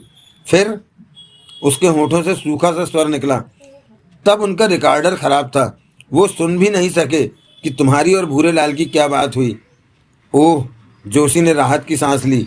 अब तुम इस केबिन में ऐसी बातें क्यों कर रहे हो? मैंने यहाँ से माइक्रोफोन हटा दिया है। ऐसा क्यों? मैं ये खतरा नहीं लेना चाहता कि तुम फिर कोई बात कर दो और सीबीआई वाले सुन लें। सुमित जोशी ने सिर हिलाया, मुस्कुराया, फिर बोला, तुमने तो पहले मुझे डरा ही दिया था। मैंने क्या गलत कहा था तुमसे? कुछ भी नहीं। तब मैं माइक्रोफोन के बारे में बिल्कुल ही भूल गया था। सीबीआई वालों को पूरा यकीन है कि तुमने ही अपने तीनों वकीलों और तीनों गनमैनों की हत्या करवाई है। वो इस बात को कभी भी साबित नहीं कर सकते। मैंने सारा काम बहुत सावधानी से किया था। सीबीआई वालों को कम नहीं समझो, कहीं उन्हें ये शक न हो जाए कि तुमने ही प्रभाकर को जेल से निकाला है और बाद में जिम्मी और प्रभाकर की हत्या कर दी है। बहुत तेज हैं सीबीआई वाले, उन्हें शक नहीं हो सकता। देवराज चौहान, इस बारे में तो वो कुछ भी नहीं सोच सकते कि मैंने ये काम किया होगा। देवराज चौहान ने सिगरेट सुलगा ली। मैं तो प्रदीप और उसके परिवार की गारंटी दे सकता हूँ कि उनके एक्सीडेंट के बारे में कोई नहीं सोच सकता कि उनकी मौत के पीछे तुम्हारा ही हाथ है। बहुत सफाई से तुमने उन्हें मारा। वो कमीना मेरे को मुसीबत में छोड़कर इंग्लैंड भाग रहा था। सुमित जोशी ने गहरी सांस ली। वरना मैं उसे मारना नहीं चाहता था। देवराज चौहान ने भी गहरी सांस ली। तुम ना तो खुद चैन से बैठते हो और ना ही दूसरों को चैन से बैठने देते हो। मैं सोच रहा हूँ कि अपनी जान बचाने के लिए मुझे यहाँ से खिसक जाना चाहिए। सुमित जोशी ने कहा। ये बात तो मैंने तुम्हें कल ही समझाई थी। देवराज चौहान बोला। प्रभाकर और जिम्मी की लाशें मिलने की देर है कि बांटू और गोवर्धन ने तेरी खोपड़ी खोल देनी है। तेरे को उनसे डरना चाहिए। सुमित जोशी का हाथ अपने सूजे होंठ और आंख पर पहुंच गया। देवराज चौहान ने कस लिया, फिर कहा, रतनपुरी तो हाथ धोकर तेरे पीछे है। आज तो लंच का प्रोग्राम नहीं है बाहर का। सुमित जोशी चुप रहा। देवराज चौहान भी खामोश रहा। एक काम है, शायद आज ही निपट जाए, उसके बाद खिसक जाऊंगा, जोशी कह उठा। देवराज चौहान जानता था कि जोशी को कौन सा काम है, उसका एनकाउंटर कराना। जब खिसकना हो मुझे बता देना, जहाँ कहोगे मैं तुम्हें वहीं पहुँचा दूंगा। सुमित जोशी ने देवराज चौहान को देखा, फिर कह उठा, जगमोहन का क्या होगा? उसे मैं अपने ढंग से पुलिस के हाथों से निकाल लूंगा। देवराज चौहान ने कहा, मुझे अफसोस रहेगा कि मैं तुम्हारा काम नहीं कर सका। मुस्करा पड़ा जोशी। कोई बात नहीं, तुम तो काम करना चाहते हो, परंतु हालात तुम्हें नहीं करने दे रहे। सब देख तो रहा हूँ मैं। मेरे पास रहकर तुम्हारा वक्त खराब हुआ नहीं, मैंने बहुत कुछ सीखा है। ये समझा है कि मैं तो खास कुछ भी गैरकानूनी काम नहीं करता। सफ़ेद पोस्ट, सरकार को टैक्स देने वाले तुम जैसे जाने कितने लोग मुझसे भी बड़े गैरकानूनी काम करते हैं और बचे रहते हैं। मुझे खींच रहे हो? नहीं, सच्चाई बता रहा हूँ। तुम ही कहो अगर झूठ बोला हो तो। सुमित जोशी गहरी सांस लेकर रह गया। वैसे कहाँ पर खिसकने की सोची है तुमने? अभी तय नहीं किया। परिवार को साथ ले जाओगे? सोचता हूँ साथ ही ले जाऊँ। तुम्हारी पत्नी तुम्हें पसंद नहीं करती। खूबी की परवाह मत करो, वो अभी नादान है, धीरे धीरे समझ जाएगी। कोई ऐसा इंसान बताओ जो तुम्हें जिंदा देखना चाहता हो। देवराज चौहान मुस्कुराया। तुम हो ना? सबसे पंगा ले रखा है तुमने। देवराज चौहान ने सिगरेट एस्ट्रे में डाली और उठ खड़ा हुआ। रिसेप्शन पर हूँ, जरूरत पड़े तो मुझे बुला लेना। देवराज चौहान रिसेप्शन पर पहुंचा। जूही वहां नहीं थी, परंतु किचन की तरफ से आवाजें आ रही थी। देवराज चौहान सोफे पर बैठ गया। 5 मिनट में ही जूही ट्रे में 3 चाय के प्याले रखे आई। लो सुरेंद्रपाल। देवराज चौहान ने एक प्याला उठाकर टेबल पर रखा। मैं भीतर सर के साथ चाय पी रही हूँ, कहकर ट्रे थामे वो भीतर चली गई। सोचों में डूबे देवराज चौहान ने चाय का घूंट भरा। तभी उसका मोबाइल बजा। देवराज चौहान ने बात की। दूसरी तरफ से रोमेश सिंह था। वो बहुत खुश था। तुमने तो कमाल कर दिया देवराज चौहान। देवराज चौहान मुस्कुरा पड़ा। उसके मुंह से तुमने सारे जुर्म उगलवा लिए। ये सब तुम्हारे लिए किया है, जानता हूँ। जुर्म कबूलने की रिकॉर्डिंग काम आएगी तुम्हारे, बहुत काम आएगी। साले को डंडा बना देंगे, लेकिन ठोस सबूत की भी जरूरत है। उसका भी कोई इंतजाम कर, जल्दी कर दे। मैं साले की गर्दन नाप लेना चाहता हूँ, रगड़ दूंगा कमीने को। तुम तो कह रहे थे कि जगमोहन के लिए जाना है, देवराज चौहान ने पूछा। दयाल साहब गए हैं काम निपटाने। कमिश्नर को भी हटाना है रास्ते से कि सुमित जोशी उससे बात न कर सके। दयाल बहुत समझदार है, वह हर काम फिट करके आएगा। दयाल को बता दो कि वकील के गुनाहों की रिकॉर्डिंग हो गई है। सुनने के बाद वो जगमोहन वाला काम मन से करेगा। अभी बता देता हूँ। तुमने माइक्रोफोन लगा दिया? हाँ। वो कमीनी रिसेप्शनिस्ट वकील के पास बैठकर चाय पी रही है और मीठी मीठी बातें कर रही है। तुम्हें क्या? जवाब में रोमेश सिंह की गहरी सांस लेने की आवाज़ आई। प्रभाकर और जिम्मी की लाशों का क्या करोगे? पुलिस को खबर कर दी है, 1 घंटे में बरामद हो जाएंगी लाशें। फिर तो वकील की खैर नहीं, देवराज चौहान ने कहा। हाँ, बांटू और गोवर्धन वकील के पीछे पड़ जाएंगे। उन्हें तो पता भी नहीं होगा कि वे दोनों मर चुके हैं। लाशें मिलते ही पुलिस वाले फौरन उसे खबर दे देंगे। मुझे नहीं लगता कि वकील तुम्हारे हाथ लग पाएगा।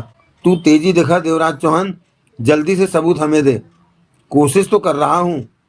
बात खत्म करके देवराज चौहान ने फ़ोन जेब में रखा और चाय के घूंट लेने लगा। तभी भीतर से मोबाइल थामे हड़बड़ाया से सुमित जोशी वहां पहुंचा। देवराज चौहान ने उसके चेहरे पर नज़र मारकर कहा, अब क्या हुआ? रतनपुरी। जोशी ने सूखे होंठों पर जीभ फेरकर उसकी तरफ बढ़ाया। तुमसे बात करना चाहता है।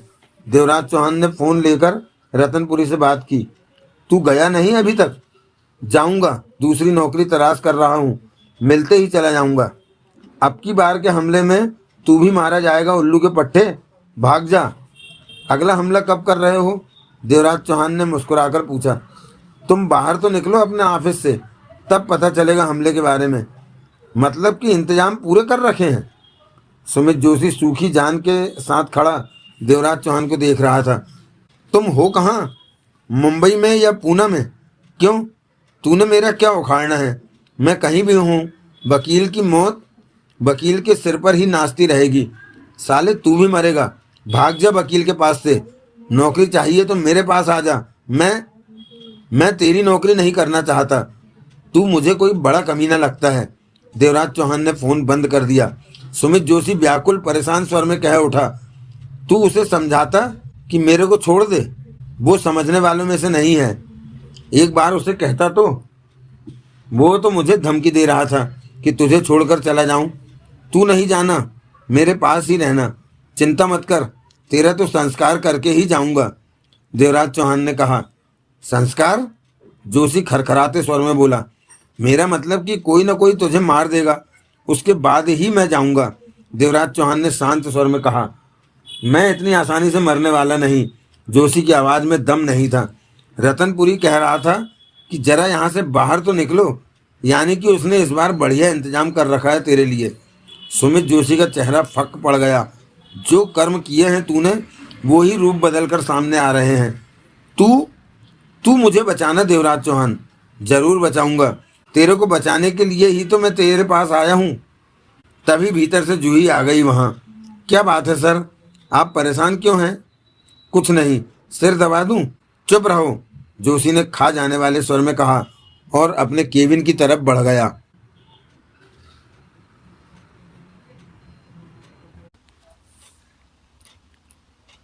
शाम 4:30 बजे वो ही पुलिस वाले आए जो उस दिन आकर सुमित जोशी को प्रभाकर के जेल से फरार हो जाने की खबर दे गए थे। देवराज चौहान रिसेप्शन में बैठा था, जोशी भीतर केबिन में था। पुलिस वालों को देखते ही देवराज चौहान समझ गया कि असली खेल तो अब शुरू होने जा रहा है। जोशी साहब हैं? एसआई ने पूछा। भीतर हैं, जूही बोली। मैं उन्हें खबर कोई ज़रूरत नहीं, देवराज चौहान बोला। मैं इन्हें ले जाता हूँ। एक पुलिस वाला रिसेप्शन पर ही रुक गया। दो के साथ देवराज चौहान जोशी की केबिन में पहुंचा। सुमित जोशी ने एसआई को देखते ही कहा, अब क्या हो गया? सोचा आपको खबर दे दूं कि प्रभाकर और जिम्मी की लाशें मिली हैं। क्या? सुमित जोशी का मुंह खुला का खुला रह गया। मुंबई की सीमा पर हाईवे के पास के जंगल से उन दोनों की लाशें मिली हैं। ओह, जोशी ने खुद को संभाला। ये खबर मेरे लिए नई है। आप प्रभाकर के वकील थे, उसका केस लड़ रहे थे, इसलिए बताने आ गया। अच्छा किया। कैसे मारे वे? पता चला है कि उन्हें गोलियां मारी गई हैं। ये घटना शायद उसी दिन की है जब प्रभाकर जेल से फरार हुआ। कैसे जाना? लाशें पुरानी हैं, 2-3 जगह से कुत्तों ने मांस नोच खाया था। तुमने लाशें देखी? नहीं, अभी तो एसआई ने फ़ोन पर हेडक्वार्टर खबर दी थी, जिसने लाशों का पंचनामा किया। ओह, बुरा हुआ। सुमित जोशी ने एक निगाह देवराज चौहान पर मारी। एसआई की निगाह जोशी पर थी। बांटू और गोवर्धन को लाशों की खबर दे दी। एसआई ने सिर हिलाया। गोवर्धन खबर सुनकर पागल हो गया। पता चला कि वो पागलों की तरह सड़क पर कपड़े फाड़कर दौड़ता फिरा। बांटू ने कठिनता से उस पर काबू पाया। जोशी को काटो तो खून नहीं, ये हाल हो गया उसका। फक चेहरा, आंखों में नाचता मौत का भय उछाले मार रहा था। मैं चलता हूँ, सब इंस्पेक्टर ने कहा। हाँ, कोई और खबर हो तो मुझे बताना। पुलिस वाले चले गए। सुमित जोशी बेजान सा वापस कुर्सी पर बैठ गया। तुम तो फंस गए, बोला देवराज चौहान। जोशी ने सूखे होठों पर जीभ फेर कर उसे देखा। बांटू और गोवर्धन अब तेरे को नहीं छोड़ेंगे। बकवास मत कर, जोशी खरखराते स्वर में बोला। मैं बच जाऊंगा। मुझे नहीं लगता, देवराज चौहान ने होंठ सिकोड़े। अगर तू मेरे कहने पर कल ही खिसक जाता तो सब ठीक रहता। मैं आज निकल जाऊंगा, बस एक काम कर लूं। कहकर जोशी ने मोबाइल निकाला और नंबर मिलाने लगा। किसे फ़ोन कर रहा है? कमिश्नर को। साला नंबर ही नहीं लग रहा। सुमित जोशी ने कई बार कमिश्नर का मोबाइल नंबर ट्राई किया, परंतु फ़ोन लगा ही नहीं। आखिरकार सुमित जोशी ने कमिश्नर भूरेलाल के ऑफिस का नंबर मिलाया। वहाँ से पता चला कि 2 लोग आए थे। उसके साथ कमिश्नर भूरेलाल कहीं गया है, बताकर नहीं गया कि कहाँ जा रहा है। कमीने को अभी कहीं मरना था। क्या हुआ? देवराज चौहान ने पूछा। जबकि वो सब कुछ समझ रहा था। कमिश्नर का कुछ पता नहीं कि वो कहाँ है। तुम्हें क्या उसकी इजाजत लेनी है इस शहर से खिसकने के लिए? उसके हाथों एक आदमी को साफ कराना है। सुमित जोशी दांत भींचकर बोला। ये तो कोई जरूरी काम नहीं कि जरूरी काम है। सुमित जोशी गुर्रा उठा। जिस आदमी को साफ कराना है वो मेरे बारे में सब कुछ जानता है। उसका मरना बहुत जरूरी है। कहीं मेरे जाने के बाद वो पुलिस या बांटू के हाथ लग गया तो सब उगल देगा। तो ये बात है, फिर तो उसे खत्म करवाना ही चाहिए। कमिश्नर के हाथों मरवाना था उसे। तुझे क्या? मैं तेरे को राय देना चाहता हूँ कि भाड़े के हत्यारे से ये काम करा ले। तेरे तो कई पहचान वाले हैं। तू मुझे सलाह मत दे, जुबान बंद रख। देवराज चौहान ने कुछ नहीं कहा। पास ही कहीं गया होगा कमिश्नर, आ जाएगा, बड़बड़ा उठा सुमित जोशी। अब करना क्या है? देवराज चौहान ने पूछा। सुमित जोशी ने देवराज चौहान को देखा। वो तनाव के सागर में डूबा लग रहा था। बाहर निकलता है तो रतनपुरी के आदमी कहीं टकरा जाएंगे। फोन पर जो रतनपुरी से बात हुई उसमें उसने साफ कहा कि हम बाहर निकलें, यानी कि उसने तगड़ा इंतजाम कर रखा है। अगर बाहर नहीं निकलते तो बांटू के आदमी तेरे को पकड़ने यहाँ आ। मुझे बांटू के आदमियों का डर नहीं है, सुमित जोशी ऊंचे स्वर में कह उठा। मैंने तो नहीं मारा जिम्मी और प्रभाकर को। ये बात उन्हें कहना, उन्हें विश्वास दिलाना। सुमित जोशी ने दांत कटकटाए। मैंने तेरे को पहले भी कहा था कि बांटू और गोवर्धन जैसे लोगों की अपनी अदालतें होती हैं। उन्हें सबूत या गवाहों की जरूरत नहीं होती। वो हवा का रुख देखकर ही पहचान जाते हैं कि मामला क्या है। देवराज चौहान ने शांत स्वर में कहा। तू मुझे बचाना। मैं बांटू और गोवर्धन के आदमियों से नहीं टकरा सकता। डरता है उनसे? सुमित जोशी दांत पीसकर कह उठा। डरता नहीं हूं, दरअसल मेरा ठिकाना तेरे साथ बंधा हुआ है। उनसे पंगा लिए तो वो आसानी से हमें मार देंगे। फिर तो पुलिस वाले की बात भूल गया कि गोवर्धन पागल होकर कपड़े फाड़ता सड़कों पर दौड़ा था। उन दोनों की मौत गोवर्धन ने दिल से लगा दी। गोवर्धन तो वैसे भी हत्यारा है। उसे खत्म कर दो या खुद ही कहीं छिप जाओ। देवराज चौहान ने कहा। तुम उसे खत्म कर सकते हो? जोशी ने व्याकुल स्वर में पूछा। क्यों नहीं कर सकता? तुम उसे खत्म कर दो। तुम्हारे लिए मैं इस तरह का कोई काम नहीं करूंगा, क्योंकि तुम सच में घटिया आदमी हो। जिस थाली में खाते हो उसी में छेद कर देते हो। तुमने तो किसी का भी लिहाज नहीं किया। देवराज चौहान का स्वर शांत था। तुम डरते हो गोवर्धन और बांटू से। जब वक्त आएगा तुम जान लोगे, परंतु मुझे लगता है कि वो वक्त देखने के लिए शायद तुम जिंदा न रहो। मैं जिंदा रहूंगा, भाग जाऊंगा यहाँ से। अब शायद भाग भी न सको। क्या मतलब? बाहर रतनपुरी, भीतर बांटू गोवर्धन। निकल जाने का कोई रास्ता नहीं बचा। बकवास मत करो। सुमित जोशी गुर्राया और मोबाइल से नंबर मिलाने लगा। देवराज चौहान के चेहरे पर कड़वी मुस्कान आ ठहरी। वो जोशी को देखता रहा। तभी सुमित जोशी के हाथ में दबा मोबाइल बजने लगा। जोशी चीखों उठा, जैसे अनजाना सा कुछ उसके हाथ पर आ गया हो। फोन बजा है, देवराज चौहान बोला। तुम इतने घबराए हुए क्यों हो? सुमित जोशी ने लंबी सांस ली, जैसे खुद को समझा रहा हो कि वो खामखा डर रहा है। हेलो, जोशी ने फोन पर बात की। वकील, बांटू का शांत स्वर सुमित जोशी के कानों में पड़ा। जोशी के शरीर में चींटियां सी रेंगती चली गईं। चेहरा फक्क से भी फक्क हो गया। बांटू, जोशी के होठों से खरखराता स्वर निकला। खबर सुनी? हाँ, प्रभाकर और जिम्मी को किसी ने मार दिया वकील। मैं 10 मिनट पहले पुलिस वाले आए थे, उन्होंने बताया। मुझे तो विश्वास ही नहीं हो रहा कि गोवर्धन तो पागल हो गया वकील। मैंने पहली बार उसे देखा कपड़े फाड़कर पागलों की तरह चीखते हुए। उसका तो बहुत बुरा हाल हो गया। अभी पूरी बोतल गटक कर बेहोश हुआ है। बेहोशी में भी चीख उठता है। बांटू का स्वर शांत था। मुझे भी प्रभाकर और जिम्मी की मौत की खबर सुनकर बहुत झटका लगा। तू सच बोल दे वकील। सच? सुमित जोशी का दिल धड़कना रुका। कैसा सच? क्यों मारा तूने बाप बेटे को? मैंने मारा? सुमित जोशी का दिल अब जोरों से धड़कने लगा। ये तू क्या कहता? वो आखिरी बार तेरे साथ। बांटू, मैं तेरे को कह चुका हूं कि मैंने प्रभाकर को जेल से निकालकर जिम्मी के हवाले कर दिया था। इसके साथ ही मेरा काम खत्म हो गया और मैं अपने ऑफिस में आ बैठा। उसके बाद क्या हुआ मैं नहीं जानता। मेरे ख्याल में कोई नज़र रख रहा होगा जेल के बाहर से ही। फिर मौका पाते ही उसने पहले किसको मारा, बाप को या बेटे को? बांटू तू सच कह दे वकील, अब दिल न दुखा और मैं तेरे से वादा करता हूँ कि तेरे को इस शहर से भगा दूंगा। गोवर्धन को कुछ भी पता नहीं चलेगा। बोल, सच कह दे अब। देवराज चौहान की निगाह एकटक सुमित जोशी पर थी। ये तू कैसी बातें करता है बांटू?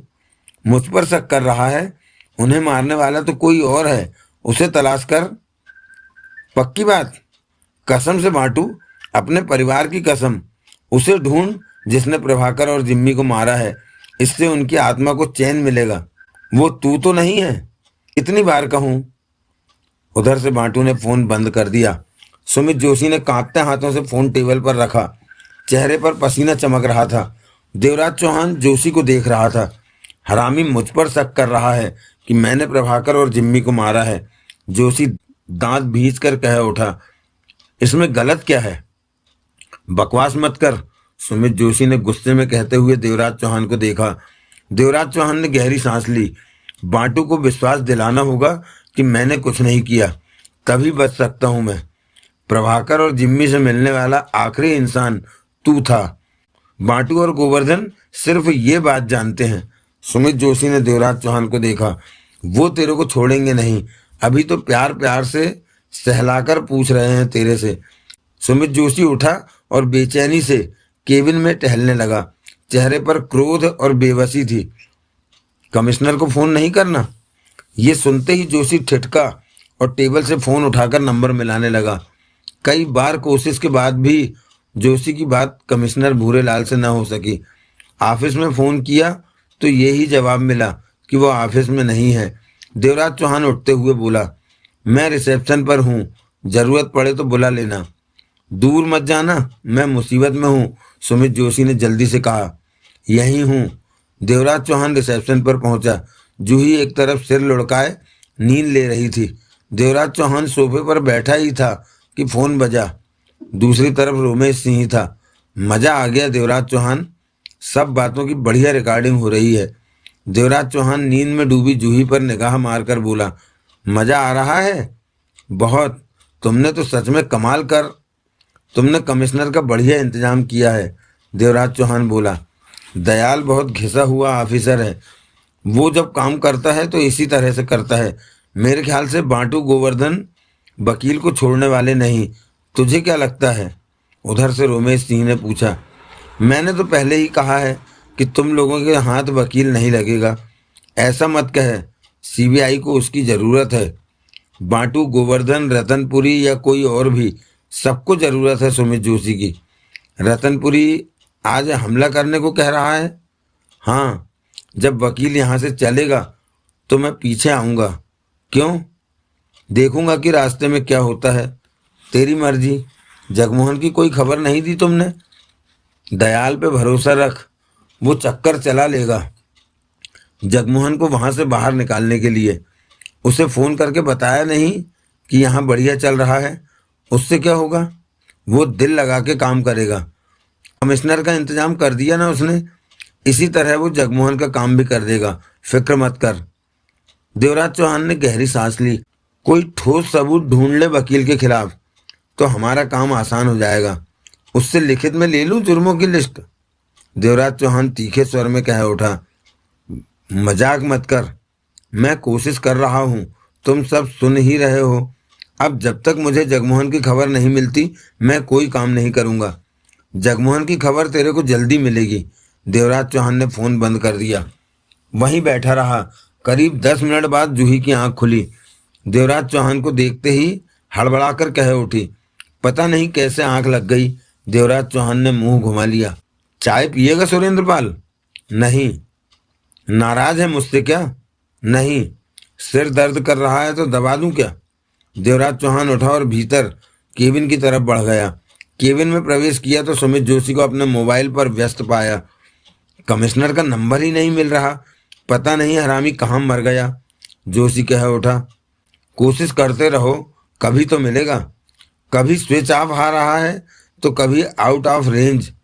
देवराज चौहान कुर्सी पर बैठता हुआ बोला, इस वक्त तुम्हें अपने बारे में सोचना चाहिए। क्या करना चाहता है तू? जोशी ने रुमाल निकालकर अपना चेहरा पोंछा। खतरे में है तू, देवराज चौहान बोला। बार बार मत कह, तेरे को यहाँ से बाहर जाना ही पड़ेगा। और वहाँ रतनपुरी के आदमी? मैं बाहर जाऊंगा, मेरे को कुछ नहीं होगा। जोशी की आवाज़ में घबराहट थी। देवराज चौहान उसे देखता मुस्कुरा रहा था। बांटू और गोवर्धन का कहर भी कभी भी तुझ पर टूट सकता है। तू बकवास बहुत करता है देवराज चौहान। जोशी ने खा जाने वाली निगाहों से उसे देखा।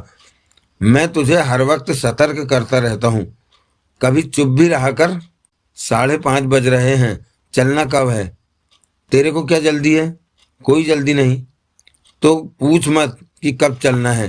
कहने के साथ ही सुमित जोशी ने फ़ोन उठाया और नंबर मिलाने लगा। चेहरे पर घबराहट और परेशानी थी, बेचैनी थी।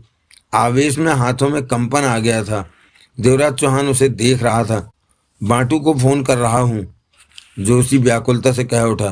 क्यों? 2-4 बार फ़ोन कर देना ठीक है, उसके जख्मों पर मरहम का काम करेगा मेरा फ़ोन। मेरे प्रति उसका शक कुछ कम होगा। देवराज चौहान खामोशी से उसे देखता रहा। फ़ोन लग गया, बात भी हो गई। बांटू, सुमित जोशी ने जल्दी से कहा। गोवर्धन कैसा है? नशे में सोया पड़ा है। तू बता। मैं तो ये पूछने के लिए फ़ोन कर रहा हूँ कि उन कमीनों को ढूंढा जिन्होंने जिम्मी और प्रभाकर को मारा। आदमी इसी काम पर लगे हैं, यही कहने के लिए फ़ोन किया। हाँ, मैं ऐसी बेकार की बातों में मेरा वक्त खराब मत कर। फिर पूछता हूँ, तूने तो कोई गड़बड़ नहीं की ना? कैसी बातें करता है, मेरी इतनी हिम्मत कहाँ कि मैं। उधर से बांटू ने फ़ोन बंद कर दिया था। उल्लू का पट्टा। सुमित जोशी होंठ भींचे बड़बड़ा उठा। उसके बाद पुनः कमिश्नर का नंबर मिलाया, परंतु नंबर नहीं लगा। कमीना काम के वक्त जाने कहाँ जा मरा है। देवराज चौहान की निगाह सुमित जोशी के चेहरे पर थी। तू मुझे क्या देखता रहता है? कुछ नहीं, मुस्कुराया देवराज चौहान। जा, रिसेप्शन पर जाकर बैठ, जब जरूरत होगी बुला लूंगा। मैं इस वक्त बहुत परेशान हूँ। देवराज चौहान शराफत से उठा और बाहर निकल गया। जूही रिसेप्शन पर छोटा सा शीशा लिए लिपस्टिक लगा रही थी। आखिर ये सब हो क्या रहा है? जूही बोली, तुम बार बार सर के पास जाते हो। सर मुझे परेशान लग रहे हैं। तुम दोनों में कोई बात चल रही है, लेकिन मुझे नहीं बता रहे कि आखिर बात क्या है। आज वकील नहीं आए? सर ने मुझे बोला था कि उन्हें फ़ोन कर दूं कि आज ऑफिस में ना आए, सुबह मिलेंगे। मैंने फ़ोन कर दिया और कोई क्लाइंट भी नहीं आया मिलने। सर ने सारी अपॉइंटमेंट कैंसिल कर दी है। देवराज चौहान सोफे पर जा बैठा। बताओगे नहीं कि बात क्या है? ये बात तुम अपने सर से क्यों नहीं पूछती? मुझे क्या पड़ी है, तुम सामने आए तो पूछ लिया। एक बात कहूँ? बोलो। पहले वाला सर का जो बॉडीगार्ड था वो मेरा दीवाना था, मेरे आसपास ही रहता था। मतलब कि तुम्हारा बॉडीगार्ड बन गया था? ऐसा ही समझ लो। जूही ने आंखें नचाई। वो मुझे बहुत पसंद करता था। तुम जाने कैसे दिमाग के हो। तुम्हारे ख्याल से मुझे भी तुम्हारा दीवाना होना चाहिए? ये भी भला कोई कहने की बात है? इन बातों के अलावा तुम कुछ और नहीं सोचती क्या? और क्या? यही कि तुम्हारी शादी होने वाली है, तुम्हें अब सुधर जाना चाहिए। अपने घर परिवार के बारे में सोचो। तुम तो बूढ़ों की तरह बात करते हो। जूही मुंह बनाकर बोली, मेरे बाप की तरह। मेरी शादी ही होने जा रही है, मैं बूढ़ी तो नहीं हो गई जो परिवार के बारे में सोचूं। उसी पल देवराज चौहान का फ़ोन बजने लगा। हेलो, देवराज चौहान ने बात की। तुम कैसे हो? जगमोहन की आवाज़ कानों में पड़ी। देवराज चौहान के मस्तिष्क को तीव्र झटका लगा। 1 मिनट, देवराज चौहान ने कहा, उठा और शीशे के दरवाजे की तरफ बढ़ गया। जूही ने उसे देखते हुए फौरन होंठ सिकोड़े। देवराज चौहान ने शीशे के दरवाजे से बाहर निकलकर बात की। तुम कहाँ हो? मुझे कुछ लोगों ने पुलिस कस्टडी से निकालकर आज़ाद कर दिया है, जगमोहन बोला। शुक्र है कि तुम आज़ाद हो गए। देवराज चौहान ने गहरी सांस ली। वो लोग कौन थे? सीबीआई वाले। सीबीआई? उधर से जगमोहन की चौंकी आवाज़ उभरी। क्या हो रहा है? तुम क्या कर रहे हो? तुम्हें आज़ाद कराने के लिए हाथ पांव मार रहा था। अब तो मैं आज़ाद हो, भूल में मत रहना। सीबीआई वाले तुम पर नजर रखते भी हो सकते हैं। तुम यही सोचकर चलो कि तुम पर नजर रखी जा रही है और उन लोगों को पहचानने की कोशिश करो जो तुम पर नजर रख रहे हैं। शायद कोई भी नजर ना रख रहा हो, परंतु तुम्हें इस बारे में हर हाल में सावधान रहना है। तुम बंगले पर नहीं जाओगे। सबसे पहले अपना हुलिया बदलो कि पुलिस तुम्हें पहचान न सके। उसके बाद किसी होटल में जाकर रुको। और लेकिन तुम क्या कर रहे हो? क्या तुम बंगले पर हो? मैं किसी काम में फंसा हूँ। मुंबई में हो? हाँ, तुम कुछ मुझे भी बताओ कि कुछ भी बताने की मैं ज़रूरत नहीं समझता। 1-2 दिन में काम खत्म होने वाला है। इस काम में तुम्हारी गुंजाइश कहीं भी नहीं है। अगर तुम्हारे पीछे कोई है तो तुमने उससे पीछा छुड़ाना है। देवराज चौहान ने शांत स्वर में कहा। मुझे कुछ तो बताओ कि सीबीआई वालों का क्या चक्कर है? उनका तुमसे वास्ता कैसे पड़ गया? उन्होंने क्यों मुझे? मैंने जो कहा है वो ही करो। कल तुमसे बात करूंगा, कहकर देवराज चौहान ने फोन बंद कर दिया। देवराज चौहान को इस बात की खुशी थी कि उसका काम हो गया। जगमोहन अब आज़ाद है। शीशे का दरवाज़ा धकेलकर देवराज चौहान ने भीतर प्रवेश किया। जूही जैसे बेताबी से उसके भीतर आने का ही इंतजार कर रही थी। वो बोली, क्यों सुरेंद्रपाल, किसका फ़ोन था? पहचान वाले का था। देवराज चौहान सोफे पर जा बैठा। वाले का या वाली का? जूही ने आंखें नचाई।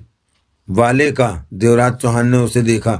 तभी तुमने मेरे सामने बातें नहीं की और जल्दी से बाहर निकल गए। तभी देवराज चौहान का फ़ोन बजने लगा। हेलो, उसने बात की। बाहर निकलकर किससे बात कर रहे थे?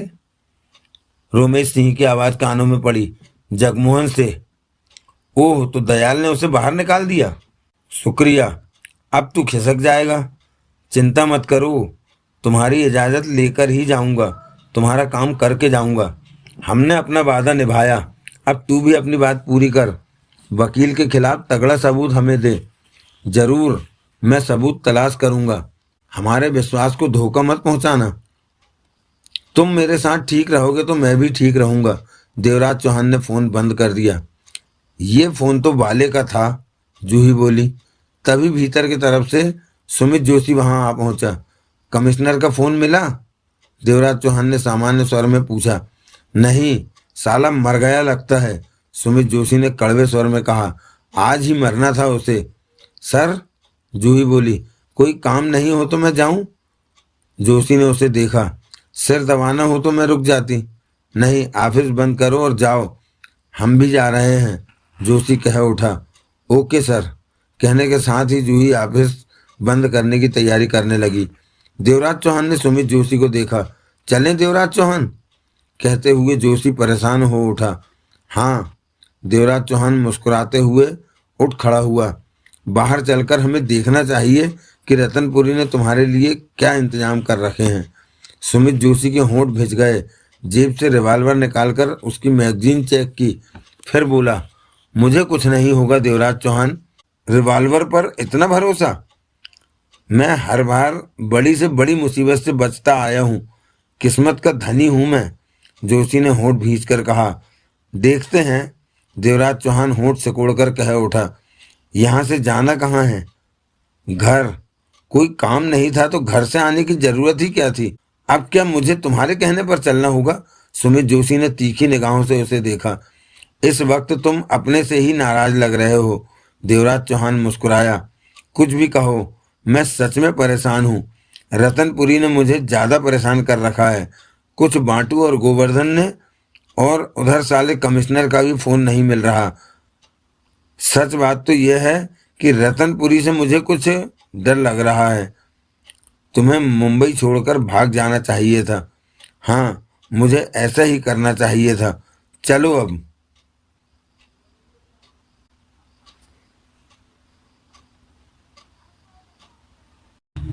देवराज चौहान की निगाह कार में बैठे बाहर घूम रही थी। सुमित जोशी ने रिवॉल्वर हाथ में पकड़ रखी थी। बेचैनी से बार बार पहलू बदल रहा था। वो डरा हुआ था।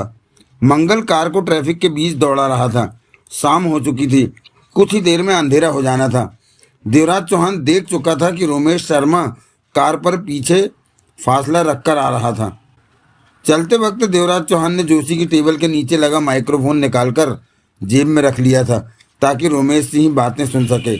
सीबीआई वालों ने जगमोहन को आज़ाद कराया था, इसलिए वो अब उनकी इच्छा के मुताबिक काम करना चाहता था। तभी देवराज चौहान के होंठ सिकुड़े। एक मोटरसाइकिल को वो कार के साथ साथ आते देख रहा था। वो मोटरसाइकिल कभी कार से आगे हो जाती तो कभी कार से पीछे। उस पर 2 लड़के बैठे थे। दोनों ने हेलमेट पहन रखे थे। उनके चेहरे छिपे थे।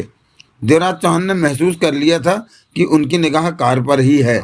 चूंकि कार पर काले शीशे चढ़े थे, इसलिए वो भीतर का माहौल न देख पा रहे थे।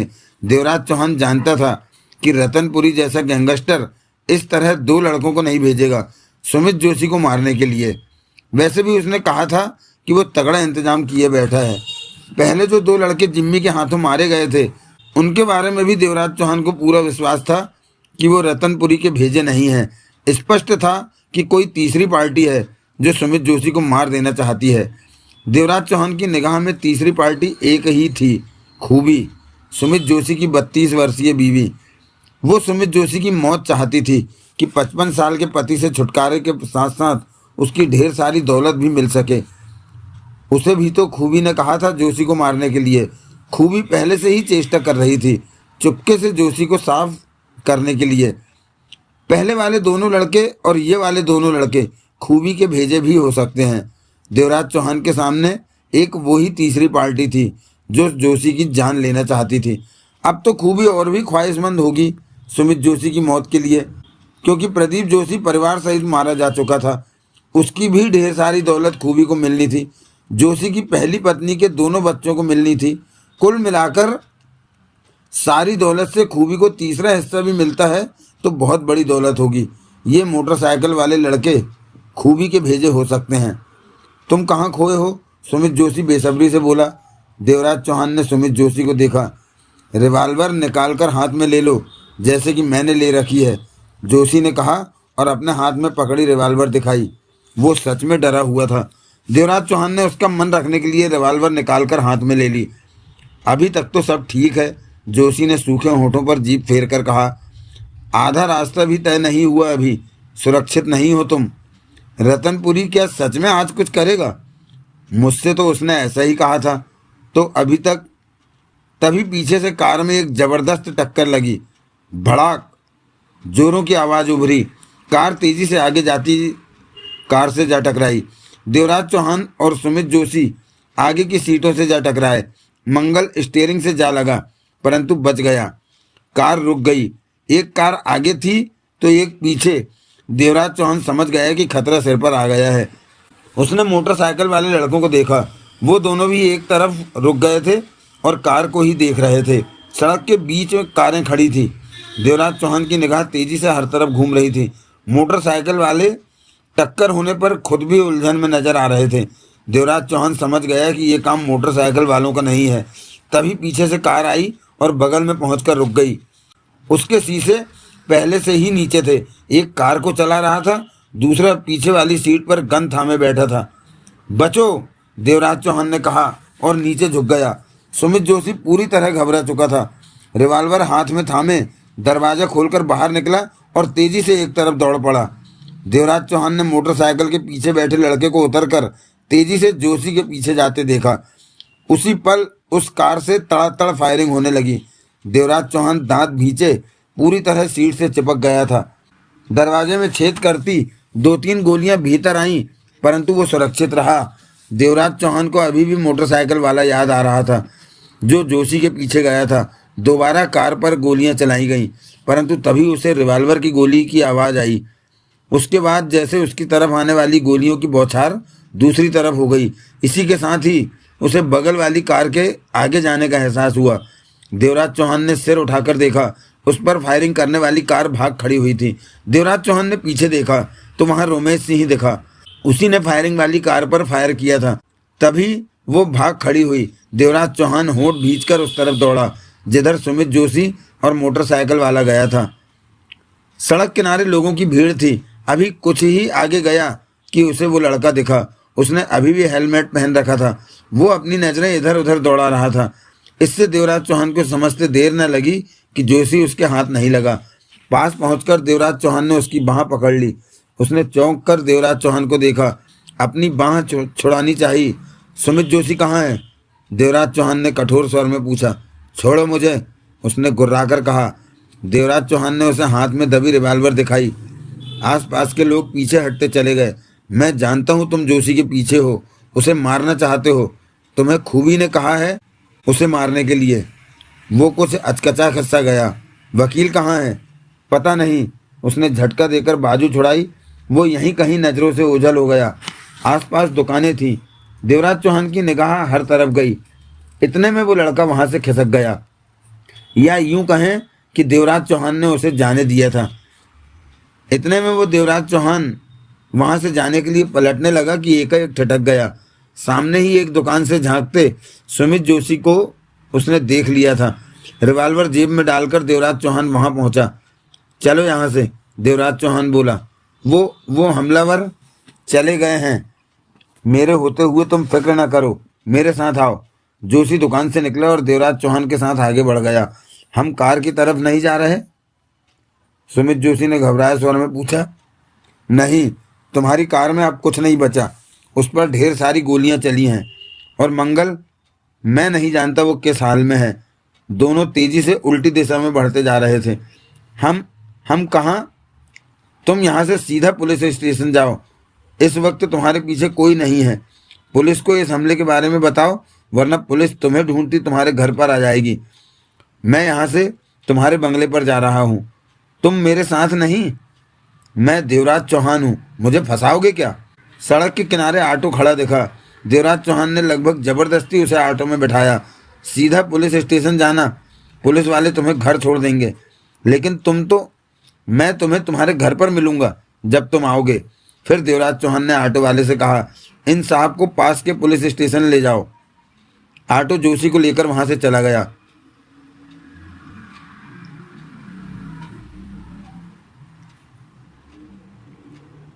देवराज चौहान टैक्सी से बंगले पर पहुंचा। 8 बज रहे थे। अंधेरा हो चुका था।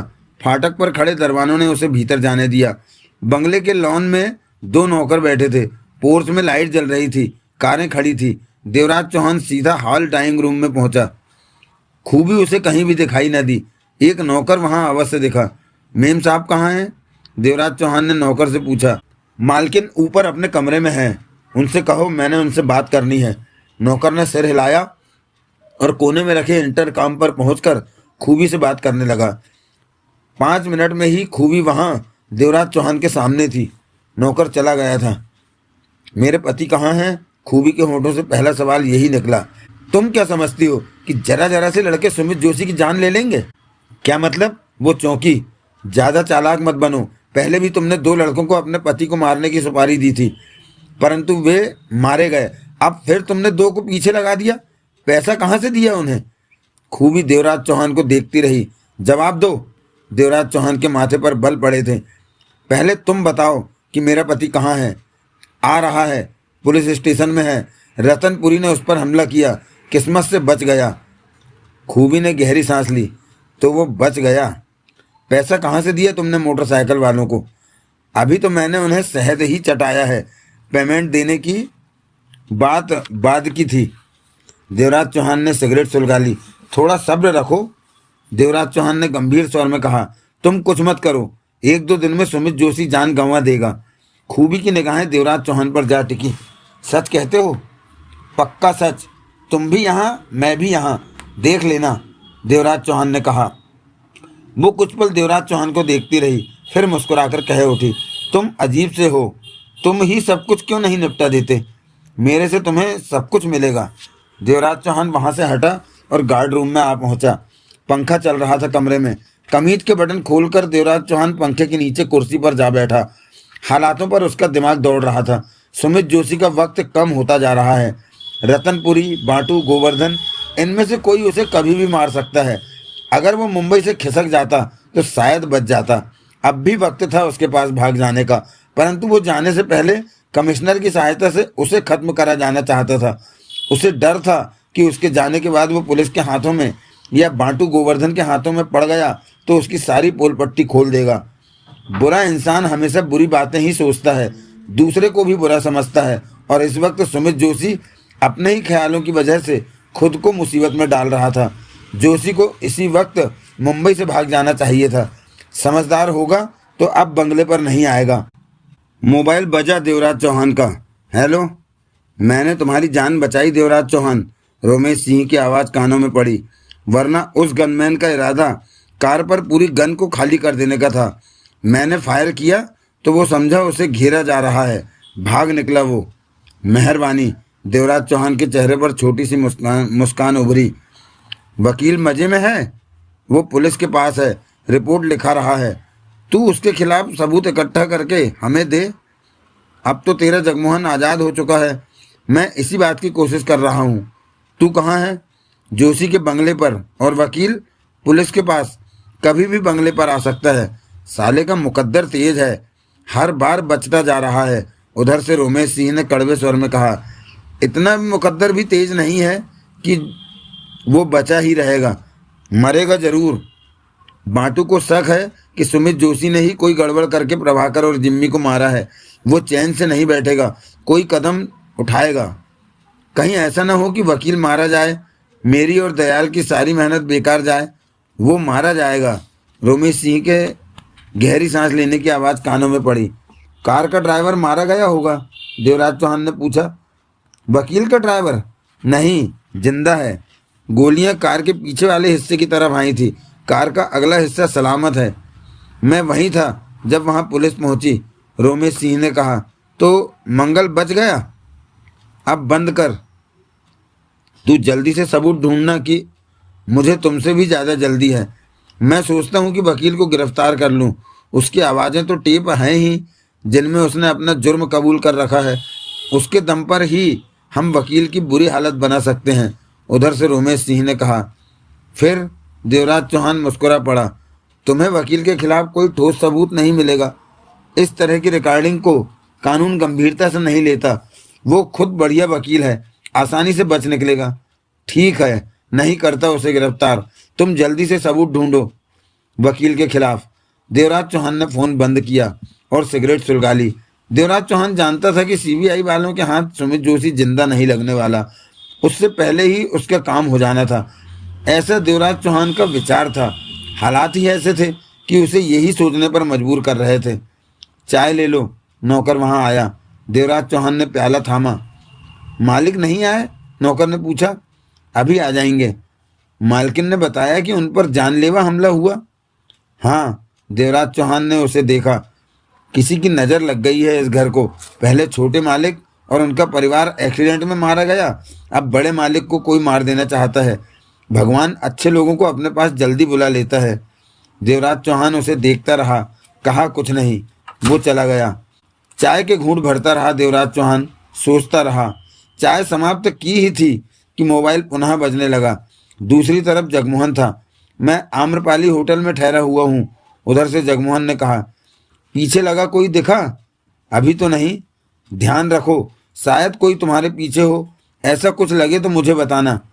तुम मुझे बताओ कि क्या हो रहा है, किस चक्कर में हो तुम? अभी कुछ नहीं बता सकता, तुम्हें समझ भी नहीं आएगी, देवराज चौहान ने कहा। सीबीआई वालों से तुम्हारा वास्ता कैसे पड़ गया? मिलने पर बताऊंगा, अभी फ़ोन बंद करो। लेकिन देवराज चौहान ने फ़ोन बंद कर दिया। उसके बाद नहाने के लिए देवराज चौहान बाथरूम में चला गया।